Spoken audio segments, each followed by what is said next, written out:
Hello, welcome to another Catholic Reflection.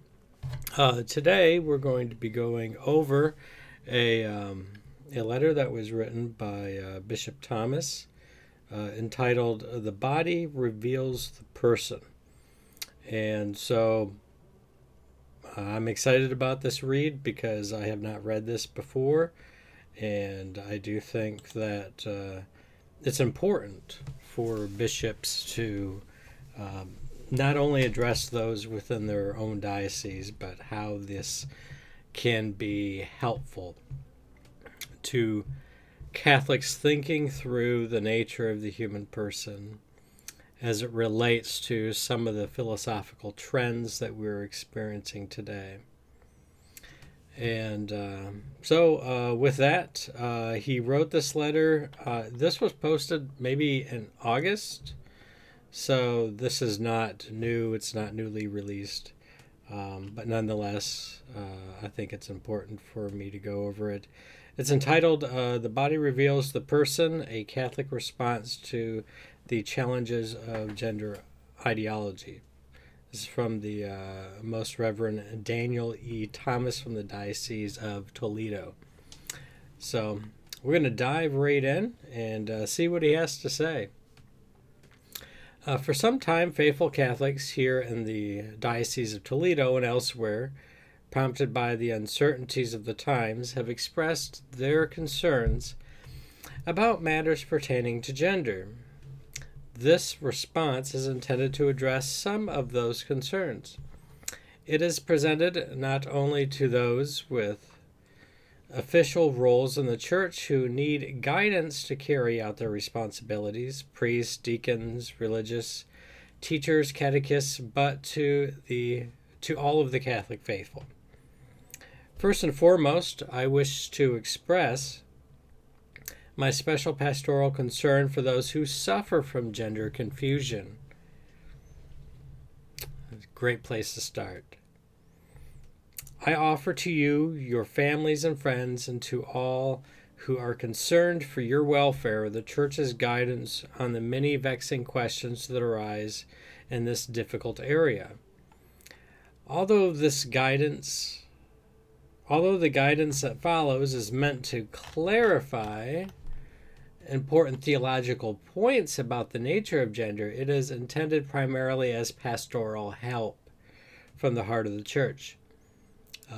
Fundamental for our understanding and response to the challenges of gender ideology. Just as a good mother loves her children wholeheartedly, so too our Mother the Church loves her children with all her heart. She speaks words of comfort to them and tries to relieve as much as possible their heavy burdens. But her guidance would not be truly loving if she failed to speak with utmost honesty. Even when the guidance runs contrary to some of the assumptions of our contemporary culture and conflicts with feelings experienced by some who struggle with issues of gender. And so I humbly ask your sincere openness as I speak to you heart to heart. Now, this to some is not easily understood from the perspective of those who think that, in a sense, one can have whatever gender identity they want, and there's hundreds that have been listed over the last decade, and it's become so popularized. Now, before we read any further, there's a sense in which the concept of gender has been completely divorced from sex. Now, of course, in legal documentation, the terms gender and sex can be used interchangeably, and they are or carry the same sort of meaning. Or in grammar, we speak of gender as masculine or feminine, and so on and so forth. And typically, women have been that archetype for what is considered to be feminine, and men to be the archetype for what is considered to be masculine. Even then, we have come to recognize that some women are more masculine than others, some men are more feminine than others. None of this actually changes the nature of the individual or the role in which they play in our sexually dimorphic species, which has two forms, a male form and a female form, under normal biological outcomes. And what we do is we recognize that sometimes people deviate from this due to chromosomal aberrations or hormonal imbalances, or maybe there's a mental illness in which they do not see themselves rightly, or they have some internalized sense of self that does not accord with reality, and it's a kind of dysphoric diagnosis. This happens with anorexia, bodily integrity disorder. There's many conditions in which one's sense of self or one's understanding of oneself is not in accord with reality. And so, as Catholics, we basically resign to reality because we believe God crafted reality, and as such, we are what we are.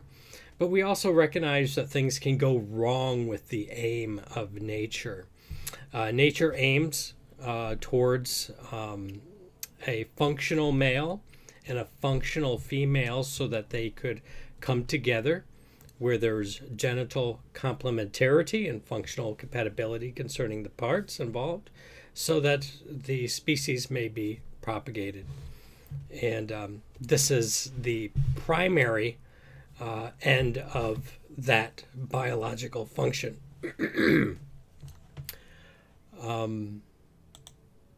So the article continues. Gender identity is a novel belief system about the human person based on the erroneous premise that each person has a gender identity, that he or she self-determines according to feelings, regardless of the reality of the person's male or female body.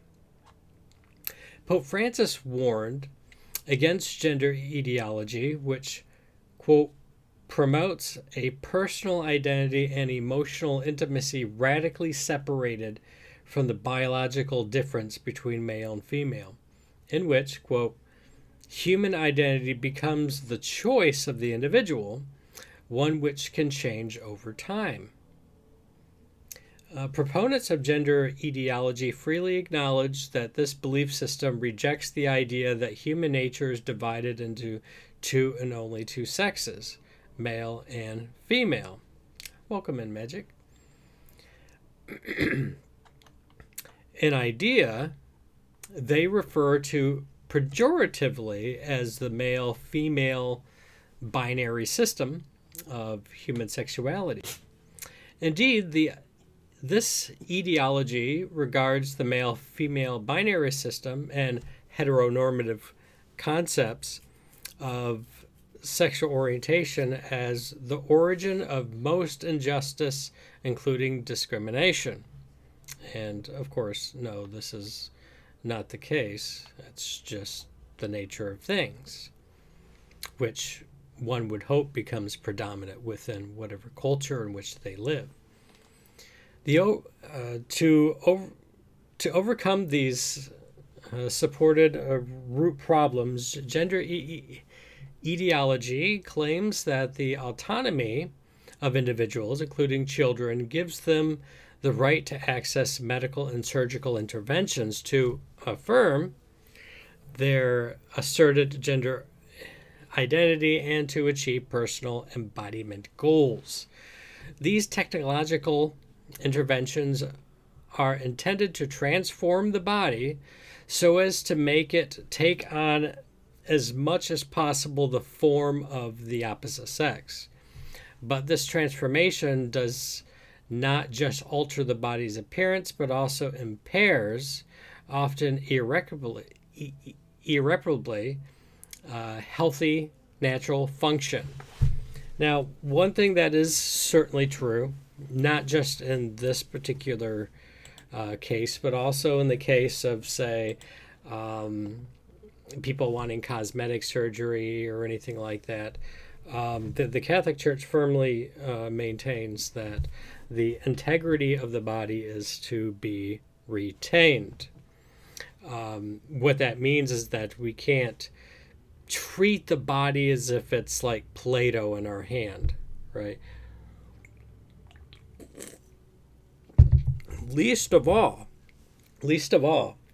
and in no other case is there a situation in the medical paradigm where we attempt to adjust the body in order to conform to some sort of mental state.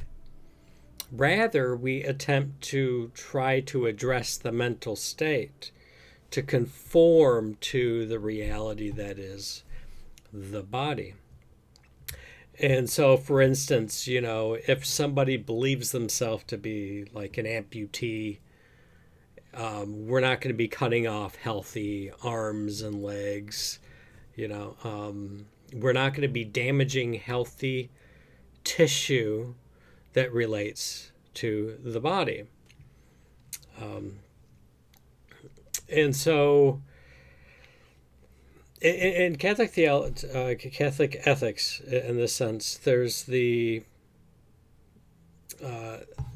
principle of proportionality. And so, if, like, for example, we need to repair a heart valve, it would be then necessary to cut into the chest and open to the chest so that repair can be done. As such, it would be necessary then to damage the tissue of the chest in order to gain access to do the heart surgery. There's a kind of proportionate kind of response to that.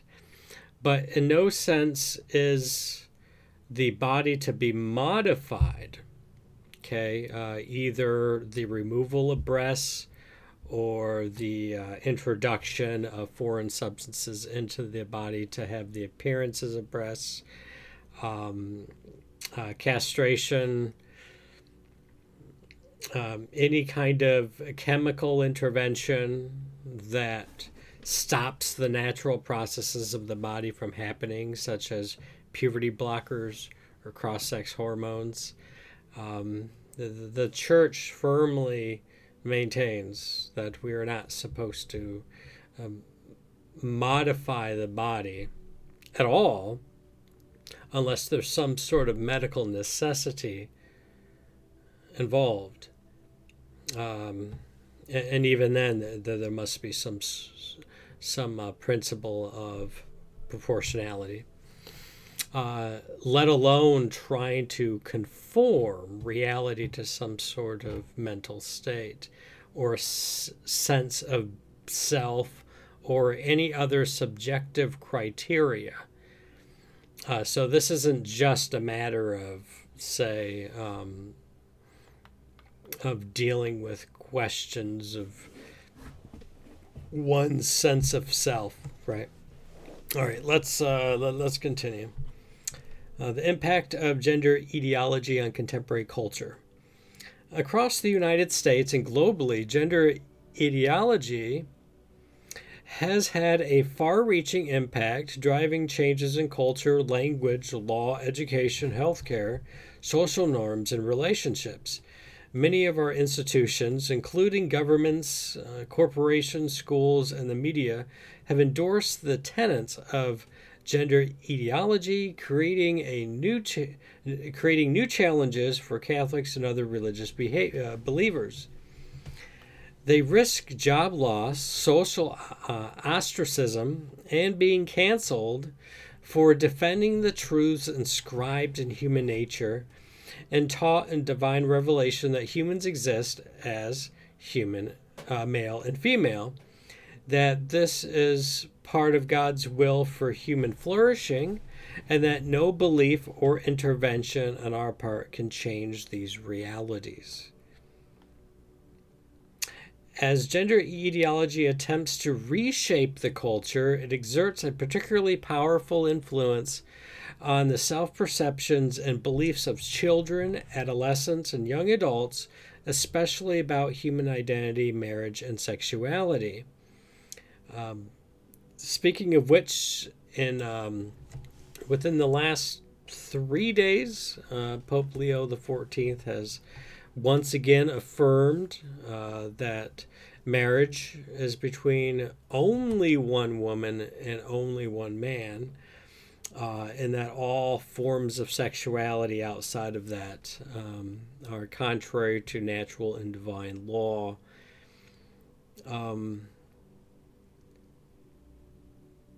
Particularly because sexual acts outside of the bonds of holy matrimony is not morally licit.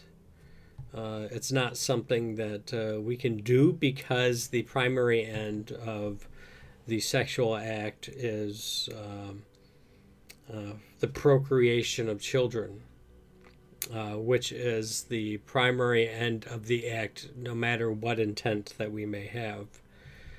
Our society, unfortunately, has attempted to will or intend one of the secondary ends of the sexual act for its own sake, which is pleasure. But in Catholic theology, the primary end, which cannot be divorced from the act itself, and if one attempts to, modify the act so as that it's not procreative, it is therefore rendered a totally different act, and it is disordered. So a lot of people in our culture struggle with things like gluttony. They struggle with things like lust, and pridefully, exert their will despite the fact that it doesn't conform to natural law or what the intellect can apprehend as to the order and end of all things, particularly in the sexual act. Many young people appear to believe that the body does not adequately express the real me, so to speak, and that identity is determined instead by feelings or self-perceptions regardless of the body. This is the consistent message they hear from gender-affirming teachers, counselors, and peers, and on social media. But the message they need to hear is, you were not born into the wrong body. You were born into the wrong culture. Okay? It is the culture that needs to be reconstructed, not you. That's beautiful. I like that. Very well said. Social media is an especially powerful influence upon young people today. According to Pew Research, 95% of teens have access to a smartphone, and the majority of teens visit YouTube, TikTok, Instagram, and Snapchat daily, with nearly half of all teens, 46%, admitting they are on the internet almost constantly. Pornography is rampant across all platforms, exposing children at ever younger ages to distorted and hypersexualized images of both females and males, to sexual violence, and to glamorized stories of young people who have courageously embraced their transgender identity. Even the design of the platforms themselves reinforces the belief that their dignity is dependent upon a pure affirmation, such as likes and follows and so on and so forth. Much social media content is especially damaging to young people's self-understanding and morals, inundating them with messages that celebrate LGBTQ identification, while denigrating traditional morality and biblical beliefs. YouTube, Snapchat, Instagram, and especially TikTok promote a constant stream of transgender-related images and stories that normalize and celebrate the experiences of those who come out as trans, who begin cross-sex hormones or undergo gender transition surgeries, such as a double mastectomies or genital reconstruction. Trans-identified social media influencers share their own transgender journeys, encouraging vulnerable teens to believe they too are transgender, and to deceive parents who do not support the transition. Video games, anime, interactive websites, and television videos also encourage children and teens to try out new gender identities. The net effect of the gender ideology permeating culture and social media is to convince many people, especially youth, that feelings and desires dictate the reality of human identity. All too often, people absorb the message that they are in pain and don't fit in, or if they experience distress about their self-image, their body, or their sexuality, then they must be gay or lesbian or bisexual or transgender, or that coming out and or transitioning will resolve their unhappiness.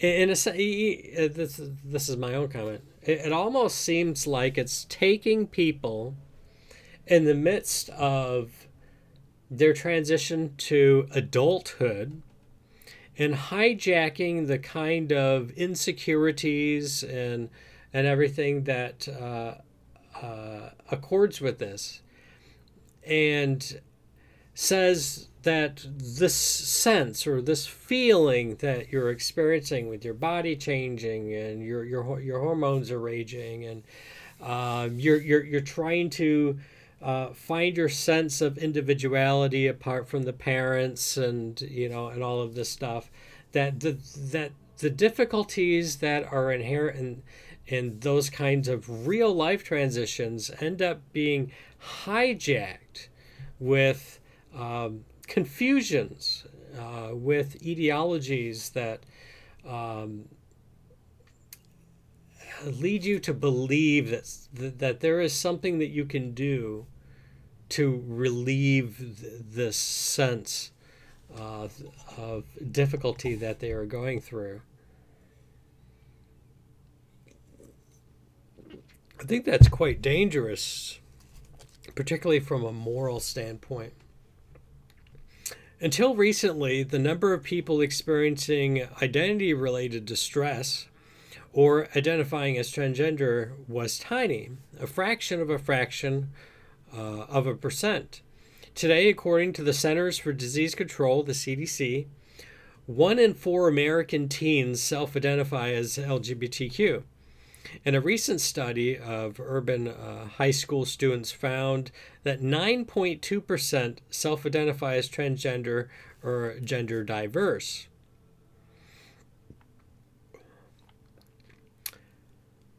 A person who identifies as transgender, non-binary, a feeling of being neither male or nor female, or something else, rejects his or her given sexual identity as male or female. This person might experience identity or body-related distress, expressed as being born in the wrong body or feelings of gender dysphoria. The American Psychiatric Association's Diagnostic and Statistical Manual of Mental Disorders, the DSM-5, lists gender dysphoria as a mental health condition reflecting clinical distress arising from the incongruence of the person's perceived gender identity and the reality of the person's sex.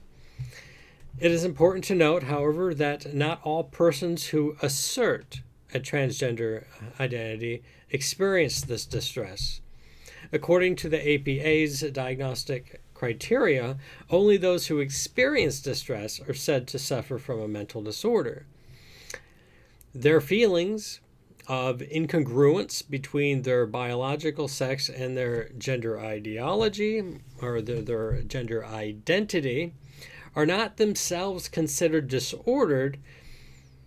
This is obviously problematic since, according to the APA's criteria, only these people's distress needs to be treated and not their powerful desires to transition to another sex.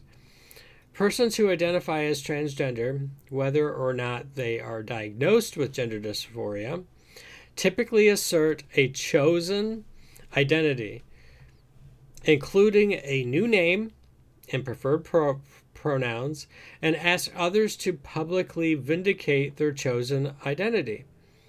They often seek to change their appearance cosmetically, such as a new hairstyle, clothing, or mannerisms. Some transgender identified individuals use special garments or tape or flattening or minimize the appearance of female breasts or male genitals. These techniques, called tucking or binding, can harm the body, particularly over time. Many use medical or surgical interventions to stop the natural, healthy functioning of the body, suppressing puberty, menses, and genital or reproductive development, and even to remove or reconstruct genitals or reproductive organs. These are not theoretical concerns. The number of transgender-related surgeries in the United States tripled from 2016 to 2020 and included 3,678 irreversible surgeries on adolescents aged from 12 to 18. To understand why efforts to reject or alter one's biological sex are so harmful, we must properly understand the human person. God's revelation reveals that human beings are created in the image of God, and as such, they are personal, bodily, and sexually differentiated, male and female. Another way to say this is that human beings, both male and female, are personal, integrated unities of body and soul. This means that both the body and the soul have personal value. This can be called the unitive view of the human person, or unitive anthropology, and it undergirds not only the Church's defense of human life, but also her teaching on marriage and sexual morality, including then Pope Francis' emphatic moral conclusion that all attempts to obscure reference to the inalienable sexual difference between man and woman are to be rejected.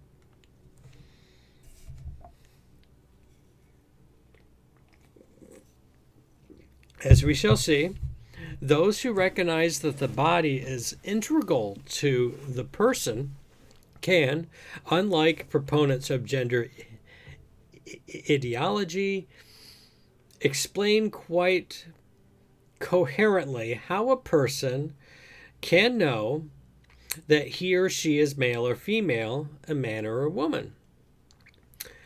Those who embrace a unitive anthropology affirm that the body reveals the person to be a man or a woman. The body reveals the person to be a man or a woman. Let's consider this anthropology more closely.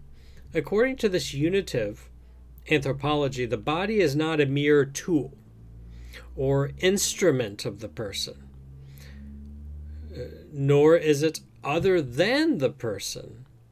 Rather, both body and soul are integral to the very constitution of the person.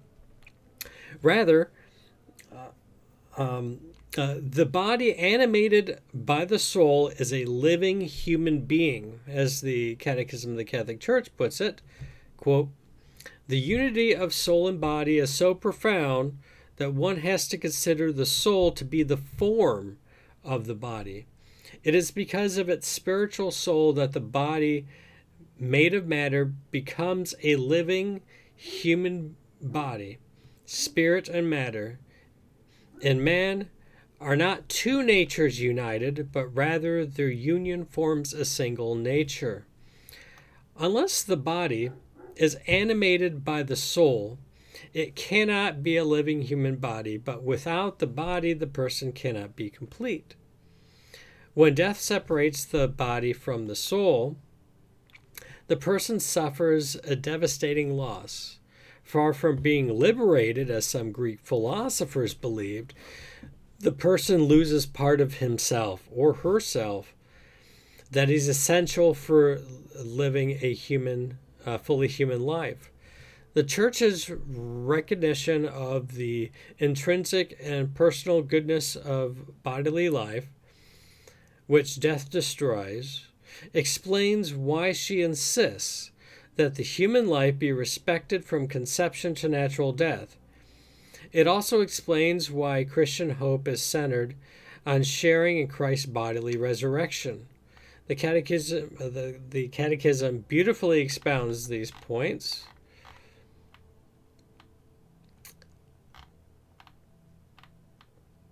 The human body shares in the dignity of the image of God.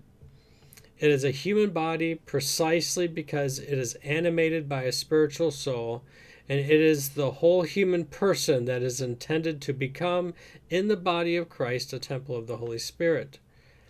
Man, though made of body and soul, is a unity. Through this very bodily condition, he sums up in himself the elements of the material world. Through him, they are thus brought to their highest perfection and can raise their voice in praise freely given to the Creator. For this reason, man may not despise his bodily life. Rather, he is obliged to regard his body as good and to hold it in honor, since God has created it and will raise it up on the last day. Everyday language captures the truth that, strictly speaking, people do not have bodies, but rather are bodies. Are bodies.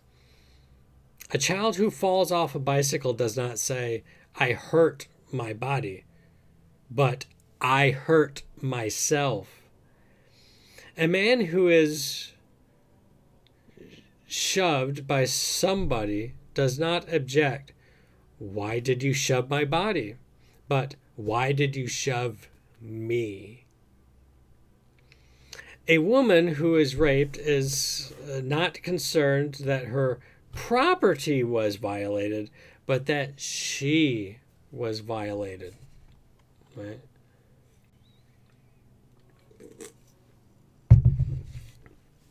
The human body in its sexed nature, in its maleness and femaleness, is the visible and tangible revelation of the whole human person, of the unified body-soul reality made in God's image. Indeed, because body and soul are not two natures but form a single human nature, the body necessarily reveals the person as a boy or a girl, a man or a woman. God did not add the body after creating the soul. Rather, as Genesis 1:27 tells us, in creating man, male and female, he made them.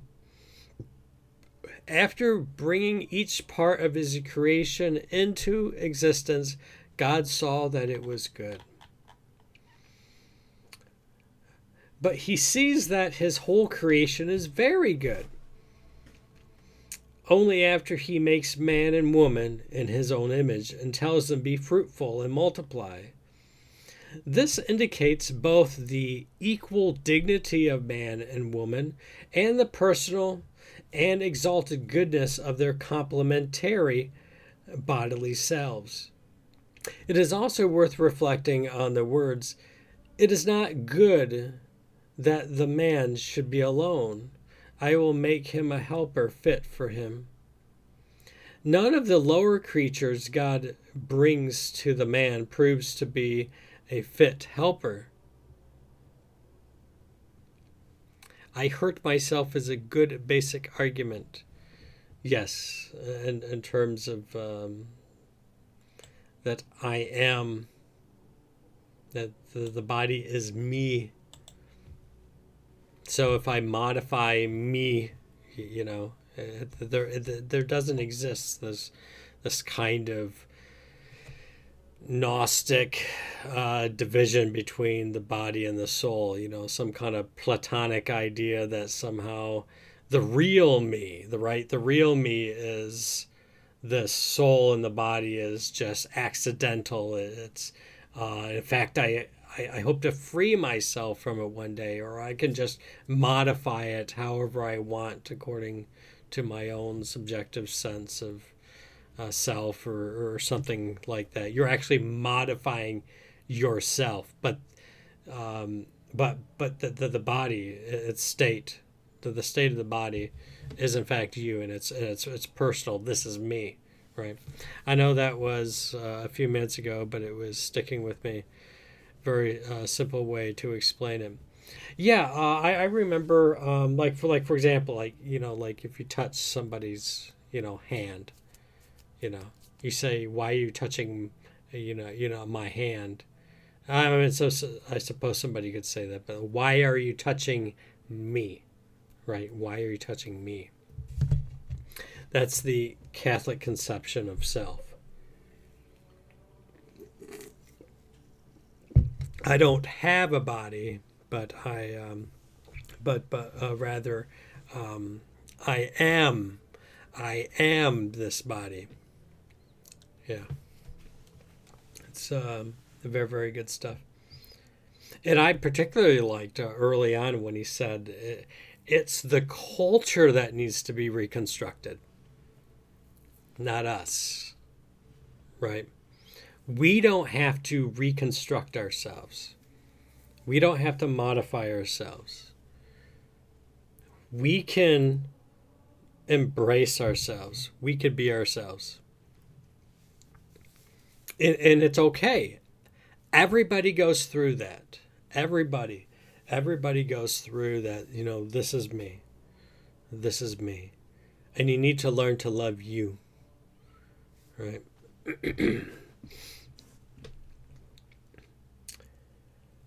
None of the lower creatures God brings to the man proves to be a fit helper. Only when God brings him the woman who was created from his very body does the man recognize a person. Beholding the woman, he sees someone of equal dignity with him, whose bodily differentiation from him enables him to be completed in his very person. The man cries out with joy, "This at last is bone of my bones and flesh of my flesh. She shall be called woman, because she was taken out of man." The passage then draws a conclusion. Therefore, a man leaves his father and his mother and cleaves to his wife, and they become one flesh. Cleaving conveys the idea that what is at stake is not just a physical act, but an act of an important personal and social meaning. In the very next verse, we learn that The man and his wife were both naked and were not ashamed. These verses reveal what Pope St. John Paul II calls the spousal meaning of the body. They reveal that the human body is good and has personal value, that male and female bodies have meaning in relation to each other because of their complementarity, and that the man and woman are capable of fruitful, intimate, and one flesh, that is, bodily sharing of life. Far from being mere things that can be used in whatever way people happen to mutually agree upon. That the issue. It's not mere consent. Bodies have inherent meaning. The man's body is a sign of the gift of himself to the woman, and vice versa. The Church's recognition of the personal and spousal meaning of the body underlies her entire teaching on sexual morality. That teaching insists that both the unitive dimension of human sexuality, by which man and woman enjoy personal union as one flesh, and the procreative dimension, by which that union, with God's help, brings new persons into being, are of a personal significance. Indeed, the personal and spousal meaning of the body has transcendent significance. For the fruitful marriage, being a man and woman, is an icon of the Trinity. This recognition of the inherent goodness of the body and its personal and spousal meaning is the basis of the Church's teaching about the imperative of respecting and caring for one's body, as well as about the grave wrongness of rejecting one's sex or trying to alter primary and secondary sex characteristics to appear to change the body's sexed nature. In contrast to the unitive anthropology that underlies Catholic teaching about the person and the personal significance of being male or female, gender ideology presupposes a view of the human person known as dualism. The dualist anthropology denies the personal value of the human body, regards it as mere material for the person to manipulate, and fails to recognize the personal significance of the body's sexed nature. Dualists believe that human beings are not an integrated unity of body and soul, but rather are divided between a material body and a non-material inner self, a mind or spirit or consciousness. Only the inner self is identified with the person. The body and all that goes with it, flesh, blood, brains, are subpersonal or instrumental to the purposes of the inner self. As a canvas is to an artist or a ship to its captain, so the body is to the person, a kind of medium on which the person expresses his or her creativity, or vessel over which the person exercises control. According to this view, the body does not have personal value, does not reveal the person.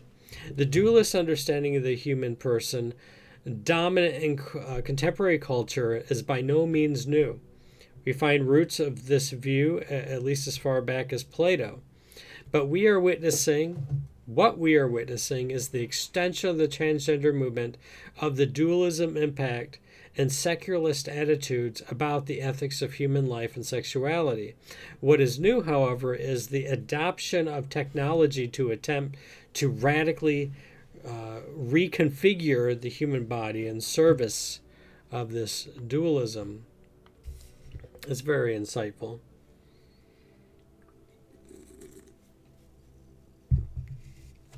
It is not difficult to see how the dualist anthropology can be used to justify offenses against life. For example, abortion and euthanasia. People who deny the inherent personal value of the body easily assume that human beings who are not yet capable of certain human activities are not yet persons with the right to life. We see this often when people talk about that, well, they don't have a consciousness, they're not aware of pain, so you could just do whatever you want to it, right? I've seen some people emphasize the consciousness, right, as some sort of determining factor of the person. But rather, Catholic theology says that the body is also the person. So if you take, even if you take a zygote, or you take a blastocyst, or you take a 1 month, 2 month, 3 month, whatever form the human person is presently taking at that point, it is a human person. There's personal significance to the body, right? I do find it interesting, at least within this kind of naturalist framework, they will say that consciousness is merely an epiphenomenon of material composition, physical structures, electrical impulses, and chemical reactions. That what constitutes a person is only this, which is a fruit of the body, and merely so. We can affirm, most of what is being said there. That's fine, because we're talking about how the soul, the formative body, is instantiating in matter, which is why the brain is more complex in humans as it is, say, in animals, because they don't have that form, right? That they don't have an immaterial, immortal soul that is of a rational nature, and so it doesn't instantiate itself in matter in that sense. But we would expect then things pertaining to will and intellect in materiality, but not merely so, as its form instantiated in matter. And our form particularly is of an immaterial nature. But there is no way in which we can somehow differentiate in terms of person as it relates to, for someone to say, I am my form, but for them also not to say, I am the matter that is instantiated. The form that's instantiated in matter, as equally me. It's all me. It's a hylomorphic union of a single nature that is me. Right? It's all me. I sometimes wonder if it's a lack of a deep philosophical understanding of self that our modern culture suffers.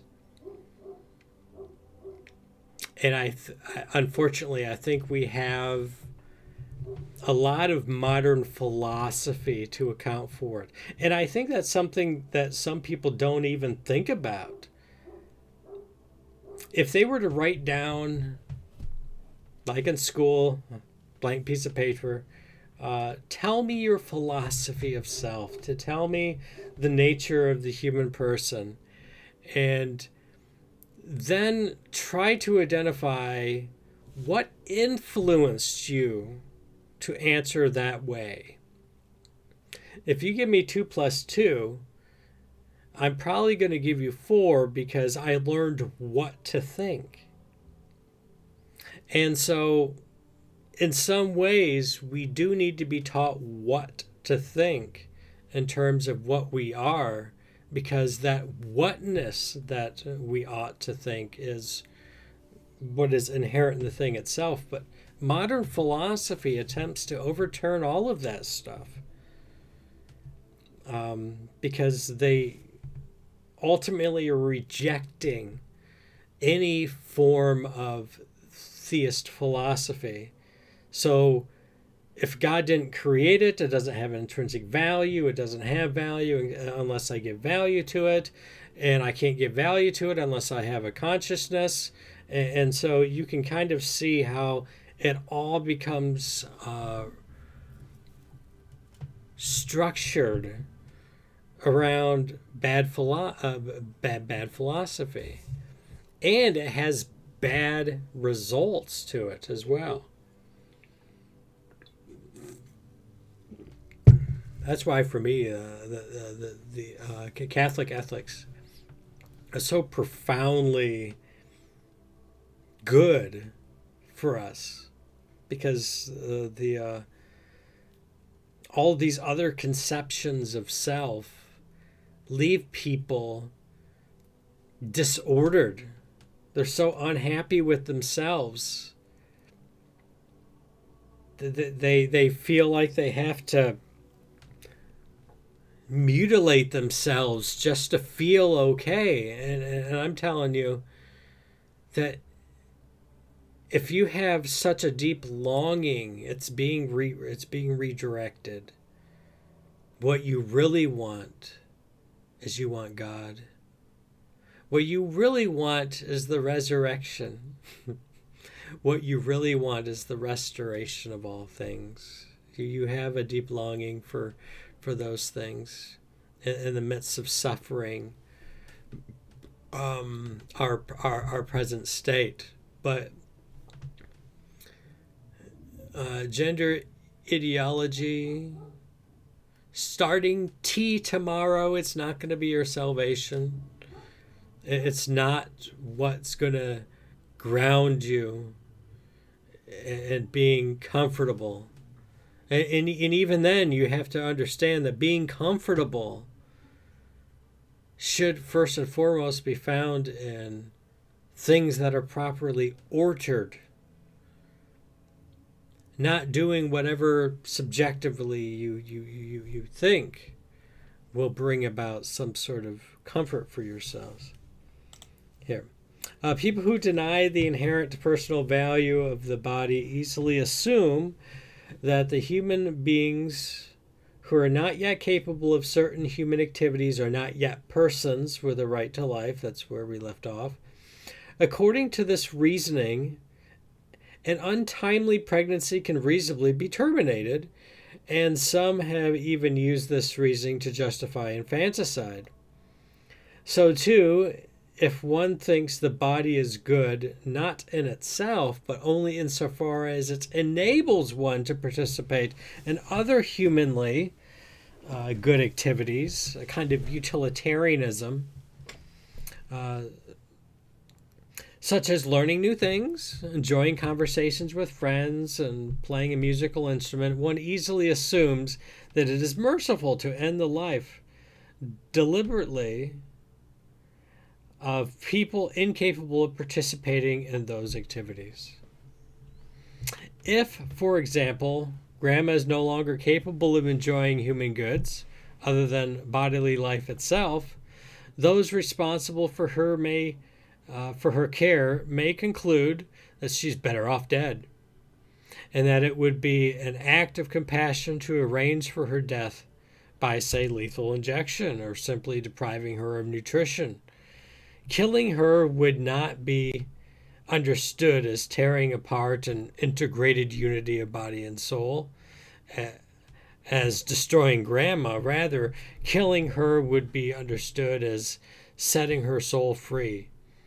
It is important to notice, however, that if death is regarded as a liberation from the body, then the prospect of rising bodily of the dead, the Christian doctrine of resurrection, can only be regarded as a burden.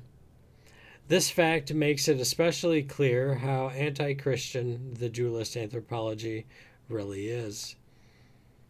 I wonder if he tries to integrate this into a kind of naturalism as well, but um, this goes beyond that. The dualist view of the human person is also influential in cultural ideas and sexual morality. If the body is not the person, not the self, but an instrument of the self, then bodily sexual activities are not meaningful in themselves. They are not personal, but instrumental, useful for achieving other things such as pleasure, tension reduction, preferential treatment, but not inherently significant. Because dualists regard the body as subpersonal, they do not recognize the spousal meaning of the body. Dualists do not evaluate the morality of sexual acts according to whether they are conducive to realizing spousal one flesh union open to life. Quite the contrary, they assume that non marital sexual activity, such as fornication, homosexual acts, solitary acts, and even acts between more than one people, can be morally good.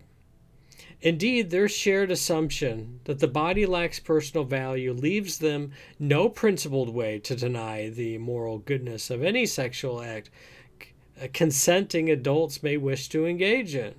This view stands in stark contrast to St. John Paul II's affirmation that a person's rightful duty is to be treated as an object of love, not as an object for use. Those who defend efforts to change one's sex, to transition from male to female, or vice versa, share a dualist understanding of the human person. They presume that the body is raw material to use, if necessary, to radically alter or even in part destroy in the creation of one's self-identity. This depersonalized view of the body is especially illustrated in the common LGBTQ expression, sex assigned at birth, which suggests that male and female are arbitrary labels given by a doctor rather than facts of human identity. The stunning illogic at the heart of this ideology is plain. Subjective feelings are taken as sure indicators of objective truth about personal identity, while the objective biological fact of my sex nature, I am male, I am female, is taken as merely as as an arbitrary label. To hold that identity is determined apart from a person's bodily reality and can even contradict that reality plainly implies that one regards the body as subpersonal. How then can a person who is expressing transgender feelings know whether he or she is a boy or a girl or a man or a woman? People who support transitioning can only insist that those who experience feelings of incongruity between their bodies and themselves are in the wrong body.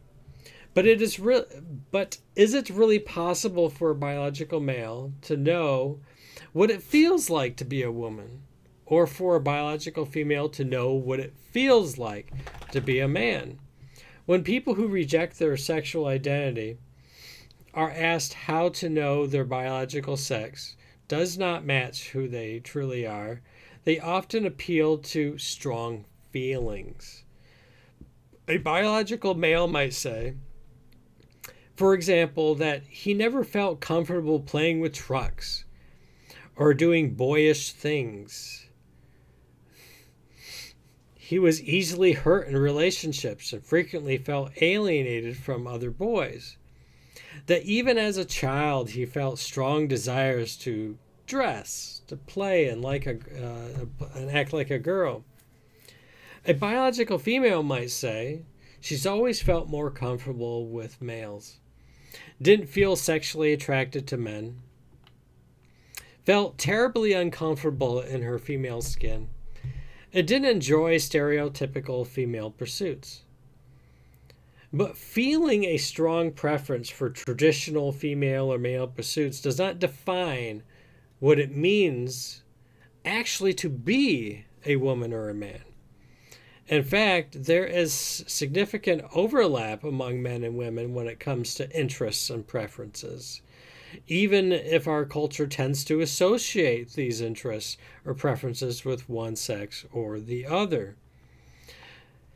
Those who regard the body as subpersonal, a mere thing to be used, are unable to offer a coherent answer to the question of how a person who experiences distress about his or her identity as male or female, or indeed how any person can know whether he or she is a boy or a girl, a man or a woman. The only reliable indicator is the body, which they reject in favor of feelings, yet feelings are inevitably subject to change. Underlying the dualist tendency to view the body as instrumental to the good of the inner self, indeed, underlying all errors and conflicting concerning human identity, is the theological truth that human nature, even after baptism, is weakened, burdened with the inclination to error and sin called concupiscence. Thus, all of us, not only dualists, can struggle with questions and internal doubts related to our true identities. We frequently do not feel like human nature is very good. We frequently do not feel like human nature is very good, as God proclaimed of all creation after the sixth day was completed. We sometimes, perhaps often, feel doubtful that nothing, including life, death, the future, or anything else in all of creation, can separate us from the love of Christ. But among these errors to which concupiscence inclines us, arguably the greatest is the radical denial widespread in today's gender ideology that the body reveals one's fundamental identity as male and female. When the man and the woman lived in original innocence, their love was unclouded by sin, and they were able to be naked in each other's presence without shame. But after they sinned, after they turned away from their loving God by choosing to do their will rather than his, shame entered their relationship. They are no longer attached to the Father, but to the world. And as a result, they experience shame over their nakedness. It was then that the eyes of both of them were opened, and they knew that they were naked. St. John Paul II explains that their shame reveals a specific difficulty in sensing the human essentiality of one's own body. He means that humans, after the fall, find it easy to depersonalize the body, to treat it as an object. This is evident in the temptation people experience to use their own bodies and those of others for their own sexual pleasure, and without regard for the person. And it is essentially evident in their tendency to view new gender ideology, to view the body as malleable to human manipulation in the service of one's inner feelings. The spousal meaning of the body is of crucial importance for the Church's mission of evangelism and catechesis. Bishop Michael Burbidge perceptively writes, "So much of our faith rests on the natural truths of the human person, the body-soul unity, and the complementarity of man and woman. Jesus, our Redeemer, the Son of God, assumes the body-soul unity of our human nature, sacrifices himself and nourishes us by his body, and is worshipped as the bridegroom of the church. The rejection of core natural truths regarding our humanity damages the template that God uses to reveal himself to us and to manifest his salvific plan for us. When we misconstrue the truth of the human person, the consequences for human good in this world and the next can be nothing short of catastrophic. For we then also misconstrue God's will for human flourishing, which undermines our ability rightly to love God, our neighbor, and ourselves. Those who experience confusion about their sexual identities may suffer greatly. Their crosses may feel unendurably heavy. As Christians, we are called to be like Simon of Cyrene and help them bear their crosses. We should listen to their stories, be compassionate when they speak about confused feelings and bodily related distress. Often offer them help when we can and assure them of God's personal love for them. They often find it difficult to function well at school or at work or in social situations and in other areas of life. And these difficulties can lead to school dropout or unemployment or serious relationship problems.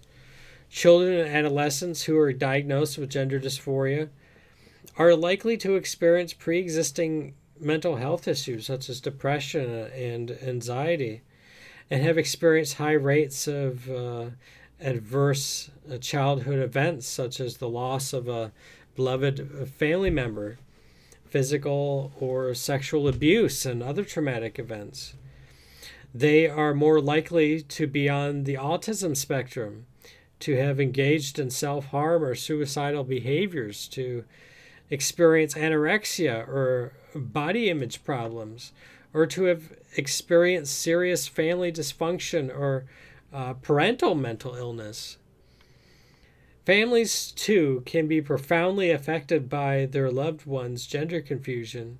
Parents who hear their son, for example, announce that he is a girl trapped in a boy's body and intends to undertake hormonal or surgical measures to alter his body to conform to his gender may suffer terribly. Many parents are concerned that their children are being indoctrinated with gender ideology at school. Indeed, in many public school districts, parents are not informed by the school that their child has been identifying in a way that contradicts his or her biological sex. Parents may fear that if they do not support their child's gender preferences or body-altering decisions, if they are not gender-affirming, they may alienate their child. They may even be told that if they do not affirm the child's confused gender ideas, their child may be driven to despair and suicide. And I will add the threats of even having their child taken away from them. Parents and families thus also need our understanding and support. This, I think, is a very important point. This idea of like when Simon of Cyrene helped Jesus carry that cross. We need to help carry other people's crosses, and I think at times that can be very difficult when one doesn't even see what they're engaging as a carrying of a cross, or even want to carry their own cross, because we can't carry that for them. And so there is a kind of theological conflict that ends up existing between people and how we see different things that may create some sort of a gap or division among us, so that a Catholic's good nature who wants to help somebody, where it's not perceived by the other person as being helpful or even loving, for that matter. I once had somebody say to me, "There's nothing more hateful than Christian love."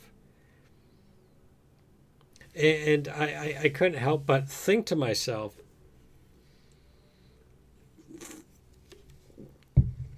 how do you help a person recognize that I have your best interest in mind? I really do. Although we should be sensitive to people's feelings, it would be a mistake to view people's feelings about their bodies as reliable indicators of what is true, or to let those feelings dictate the therapeutic response. Identity or body-related distress is painful, but there is no scientific basis for treating as true a person's feelings of being born in the wrong body. Sex is determined at conception, observed in utero or at birth, and cannot be changed. A person's sex marks every cell of the person's body. Every person is either male or female, and this fact never changes despite an individual's conflicting feelings or experiences. It is telling that gender clinics never promise to change a person's sex because that is impossible.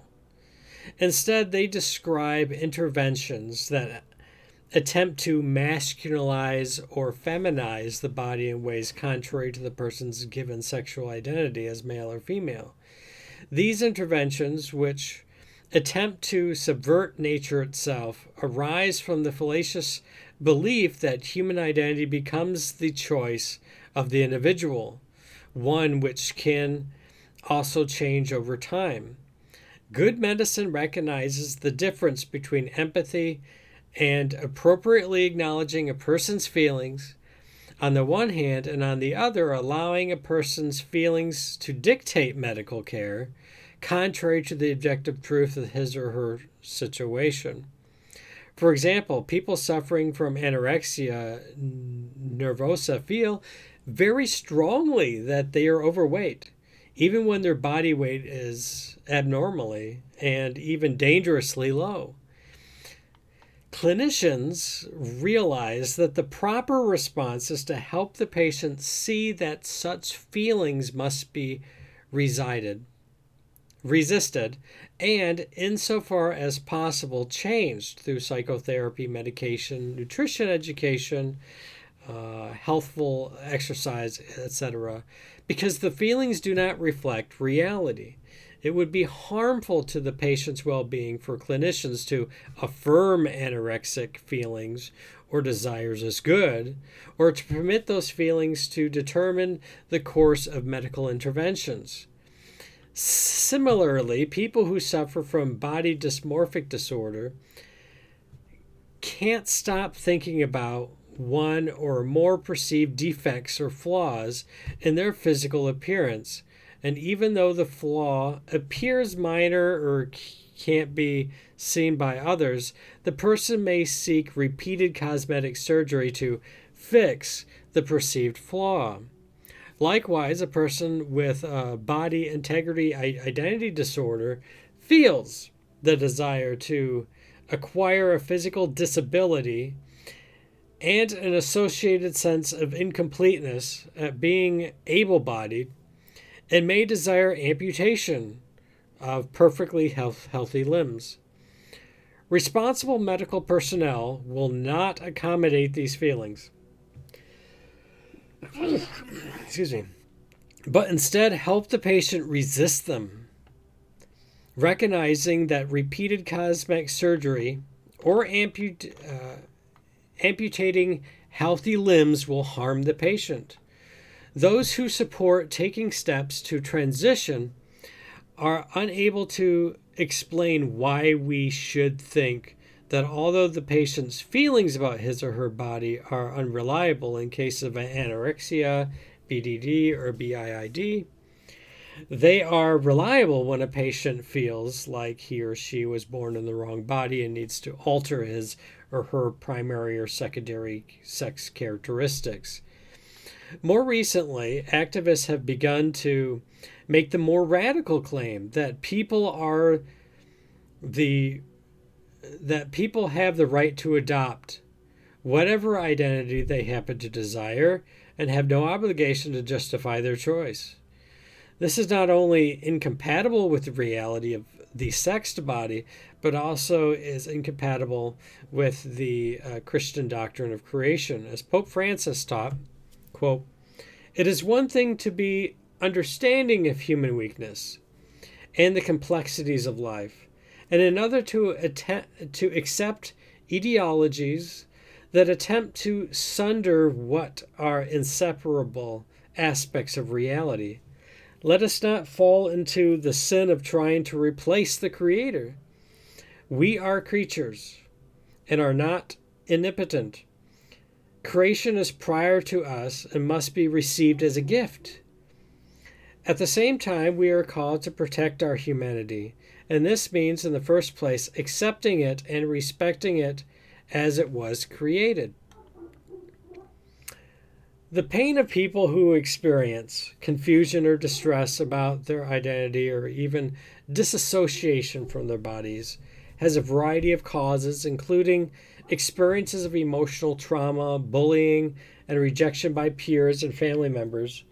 These, in turn, can engender feelings of inadequacy and self-consciousness in social settings and exacerbate distress about various body image issues. Compounding the suffering of these young persons is the brutal nature of these interventions. These futile efforts to change a person's sexual identity can do no more than offer cosmetic changes. They cannot achieve the desired result of enabling a person to become some other identity. Those who promote these procedures fail to demonstrate that they resolve distress. Indeed, those who promote these procedures fail to demonstrate that they resolve distress. Indeed, the interventions cause real and lasting harm, and we must protect vulnerable young men and women from being pushed into them. The technological interventions carried out under the label of gender-affirming care inevitably constitute mutilation insofar as they attempt to remove or reconfigure bodily organs that are perfectly healthy. Of course, we should not, nor even can we judge the moral culpability of those who undergo these procedures, but actions contrary to the moral law, even in cases when culpability is mitigated, result in great harm to the agent. There is no clearer illustration of this than when young people who, confused by their feelings and fallacious ideas about sex and gender, are misled by peers, teachers, and medical professionals into believing they can change their bodies to match the opposite sex, and who are assisted to take steps, sometimes irreversible, but always futile, to bring this about. Indeed, an increasing number of people have come to regret profoundly their decision to attempt to change their sex and bodily desire to detransition.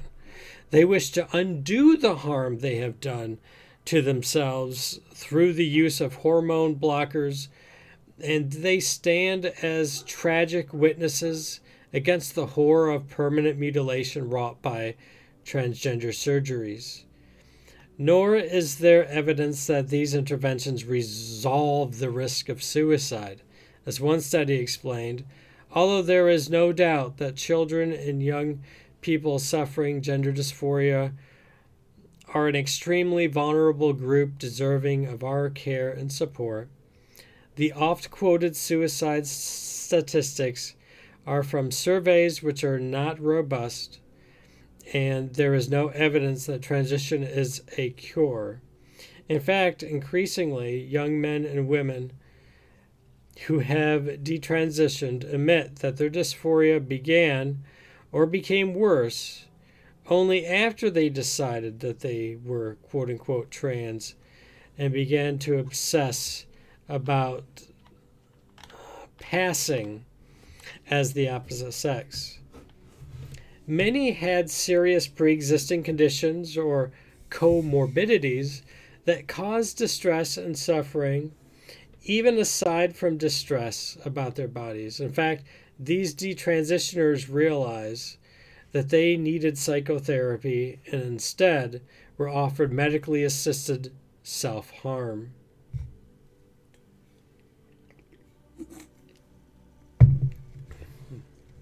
This is so insightful, I have nothing to add.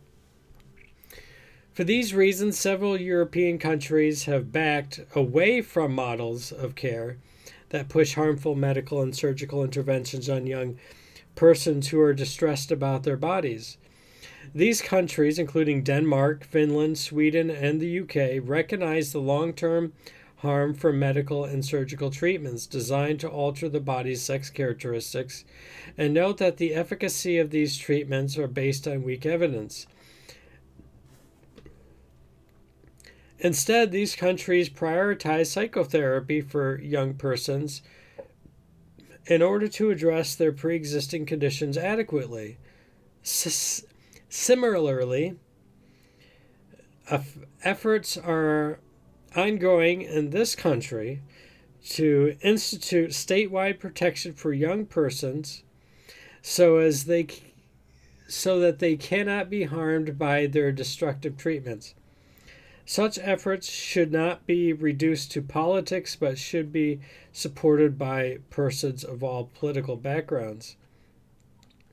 Many people influenced by gender ideology assume that showing authentic love and support for those who experience gender confusion means approving of a person's identifying in ways that contradict his or her biological sex, and even endorsing and helping facilitate a person's inevitable vain attempts to try to change his or her sex. Indeed, that attitude tends more and more to be expected of people. It is increasingly the case that anyone who disagrees with the new gender ideologies risks being called homophobic or transphobic or being dismissed as a hater. There is mounting social pressure evident in the mainstream media, social media, and even in the communication of requirements of schools and workplaces to accommodate these views.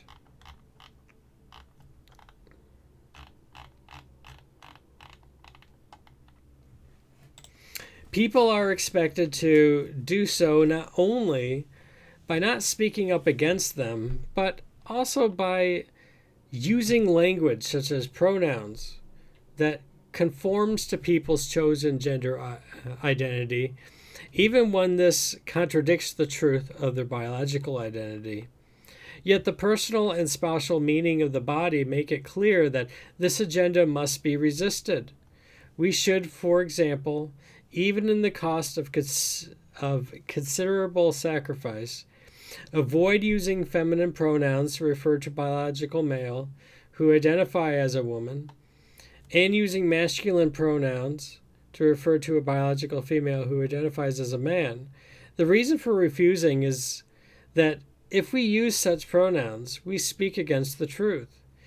We suggest that we do not think the body really reveals the person, and we fail to do what we can to protect people from the significant harms that gender ideology can inflict. The reasons set forth in this response illustrate why Catholic leaders have spoken so strongly against this ideology, which Pope Francis called extremely dangerous since it cancels differences in its claim to make everyone equal.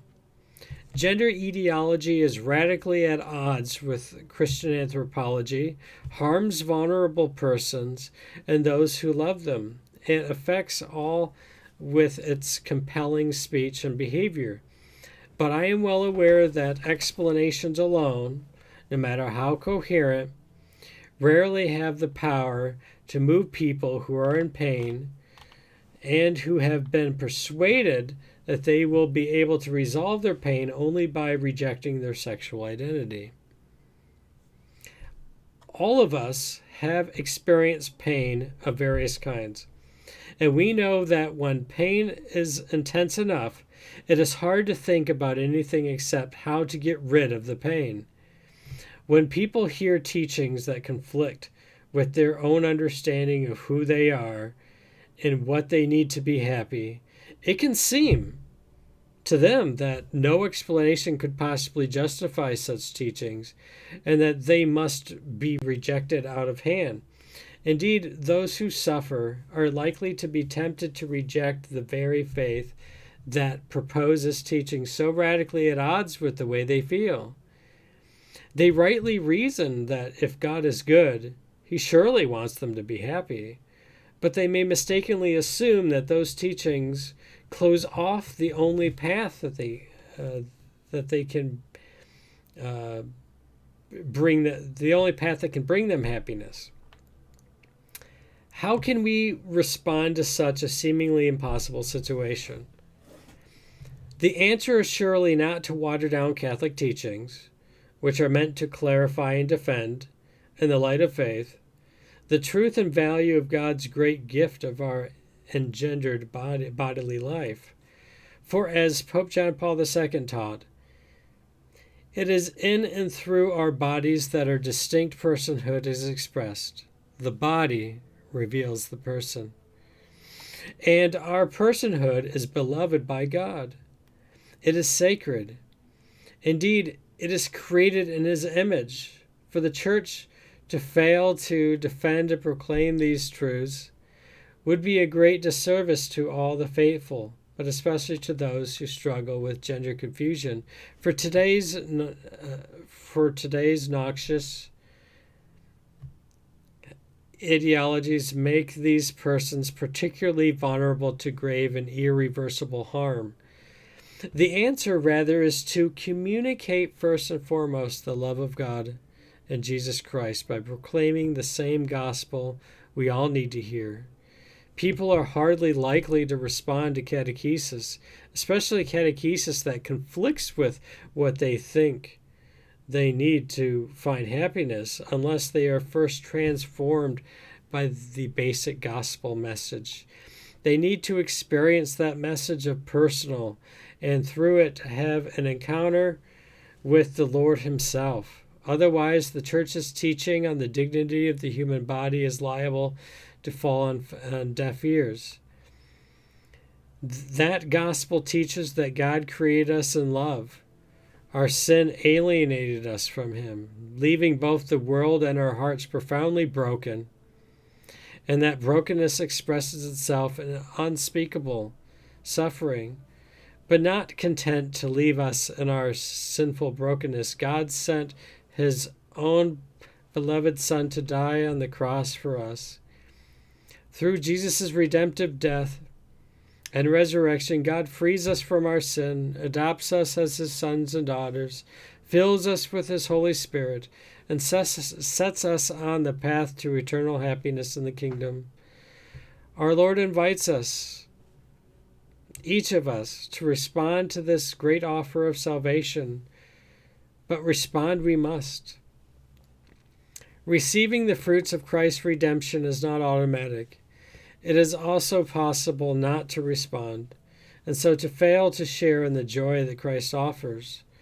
But to those who turn to him with faith, he offers these consoling words: I know well the plans I have in mind for you, plans for your welfare and not for woe, so as to give you a future of hope. Hello. An active relationship with Jesus can bring hope to our lives as we deal with the confusion, weakness, frustration, discouragement, disappointment, and sinfulness of the human condition. Don't you know that I love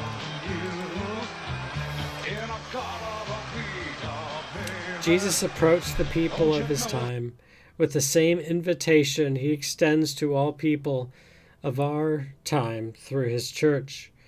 This is the time of fulfillment.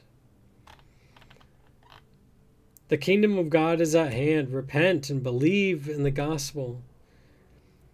By making an act of faith and trusting our future to God's care, renouncing our sins, and living as active members of the church, Our lives, including our sufferings, take on an eternal meaning in light of God's love for us that offers so much more than the trending and passing ideologies of our time. We need to help those who suffer come to know Jesus personally, communicate to him the concerns of their hearts, and learn from him that nothing is impossible for God, including giving them the grace to recognize and even rejoice in the goodness of their bodies as he created them. They, like all of us, will need to remain faithful through a fearsome struggle, but by their fidelity they will win the crown of victory. For by cooperating with Christ, they will, by shaping themselves into the saints he calls them to be forever. Indeed, the Lord wishes to empower each of us to recover the spousal meaning of the body by awakening us to the goodness of our membership in his body even now, and to the hope of sharing his resurrection life in the kingdom he has prepared for those who love him. Yes. To those who struggle with gender confusion, I want you to know that you are not alone. Christ loves you. The church loves you. And I love you.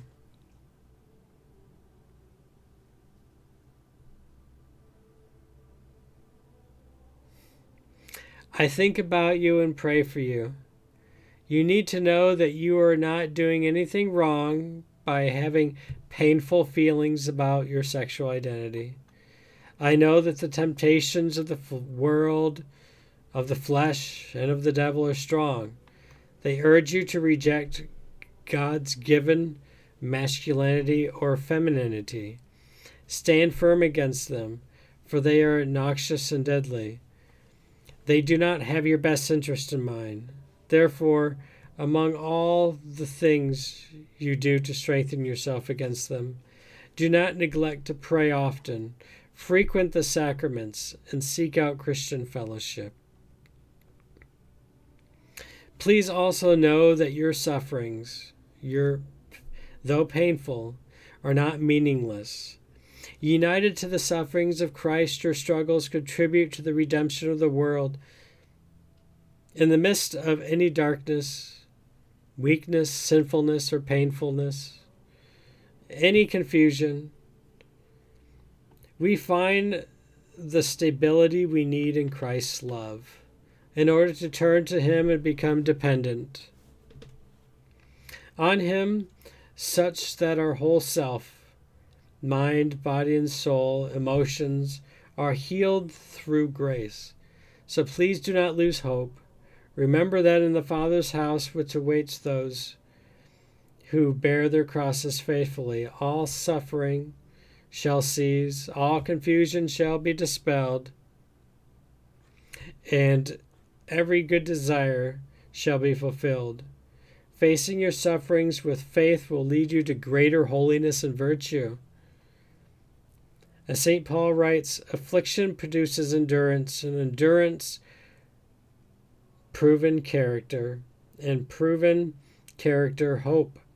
And hope does not disappoint, because the love of God has been poured out into our hearts through the Holy Spirit that has been given to us. It is my sincere hope that these reflections have been helpful and that you have found them clear in doctrinal emphasis, insightful in scientific data, and fundamental for a pastoral approach. I encourage you to reflect prayerfully on the truths offered here and make them your own. As chief teacher and shepherd of the Diocese of Toledo, I believe that the truths contained herein are fundamental for our understanding of and response to the challenges of gender ideology. I encourage all priests, deacons, seminarians, consecrated religious teachers in our Catholic schools, parish catechists, and those engaged in religious education, parents, and all the faithful to make these truths their own and share them with fidelity, understanding, and charity.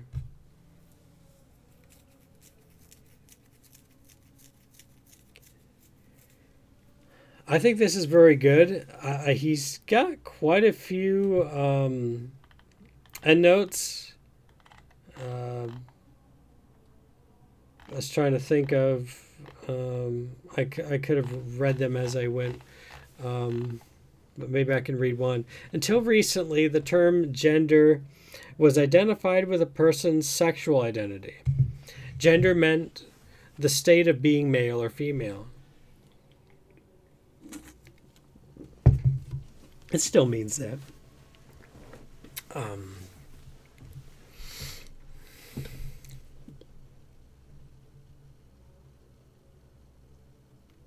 You know, since the middle of the 20th century, the meaning of gender has been in flux. Today, among proponents of gender ideology, or more accurately, gender ideologies, plural, the term has no fixed meaning. It is therefore admissible to use the term gender only with the greatest care. For purposes of this document, when referring to the human person's identity as male or female, the synonymous terms sex, sexual identity, or the human body's sex nature are used. Human sexual identity is expressed in physiological features of the male and female bodies.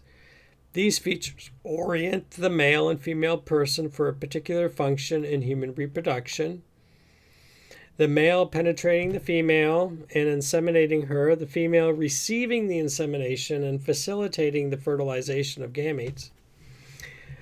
Males and females perform these functions jointly with each other, always and only with the opposite sex. Because human reproduction is necessarily binary, characterized by two parts, male and female. Sex is necessarily binary. There is no third sex, per se. Sexual difference or the binary nature of sex is a scientific claim, a claim that aligns with the Christian faith. Now, I'm not going to read all these endnotes, only because the video is already an hour and a half of me, and it's mostly me just reading it. Now, I don't know if I can say that of all the LGBT ideologies that float around, that this particular letter would explain the very nature of how they would conceptualize the human person and so on and so forth, especially since this particular letter talks about more of a kind of a dualist kind of perspective, mainly the idea that the true self is internal, right? Like that, truly internal. I'm not bothered by anything. Welcome in, Jay. How you doing tonight?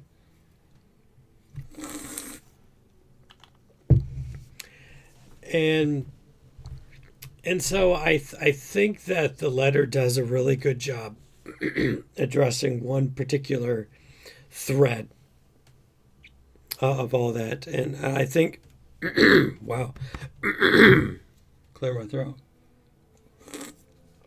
I also think it does a really good job capturing, in a sense, the philosophical approach of those who would seek to modify the body.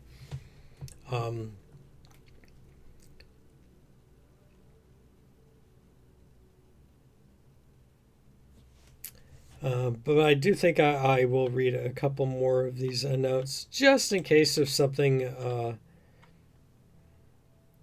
Now, it doesn't seem like he's addressing issues of how within nature there can be occurrences, albeit aberrations,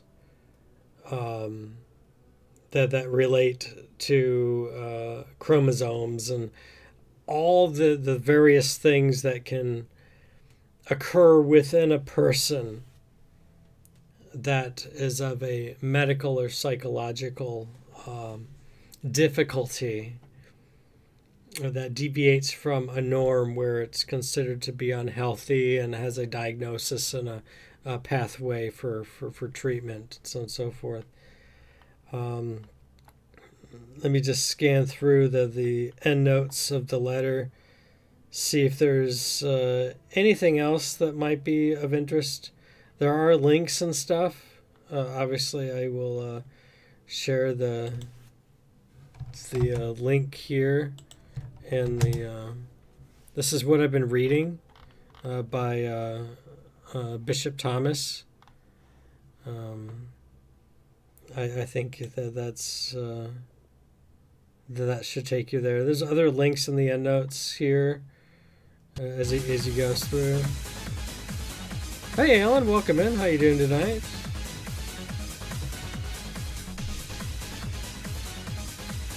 Muscle and Fitness, were you playing some Donkey Kong? Were you playing some Donkey Kong tonight? We've been just reflecting on what Bishop Thomas had written. We're near the end here. He says, clinicians who provide these medical or surgical interventions increasingly justify their practice as consumer-driven efforts to help clients achieve their embodiment goals. If there wasn't money in things, especially when it comes to like pharmaceutical companies and things like that, they of course they want to come up with something that they can sell to you. He also says, and I guess he's quoting a doctoral note from the USCCB, one's identity as male or female is determined at conception. It's going to be based on the DNA. This is true even in cases where it may be difficult to discern the sex of a person. Persons affected by disorders of sexual development do not fall outside the two categories of male and female, but they do exhibit ambiguous or abnormal indicators of sexual difference, so that the sex of their bodies is difficult to determine, though not impossible, for modern medical and genetic techniques. That's certainly of consideration. And I think some people may even ask, like, well, if God if God creates everything, like God created nature and everything, why does it seem like nature just sometimes kind of deviates from biological norms? Why do we have this?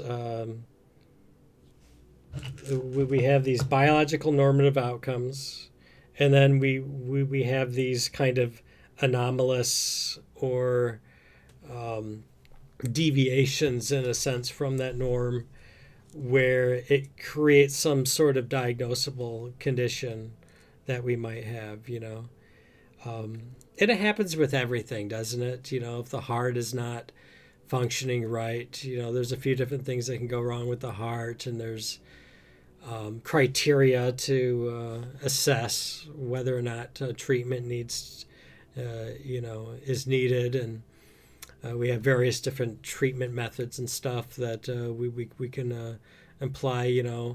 Those who are theists will look at theists and be like, well, why did God make things like this way?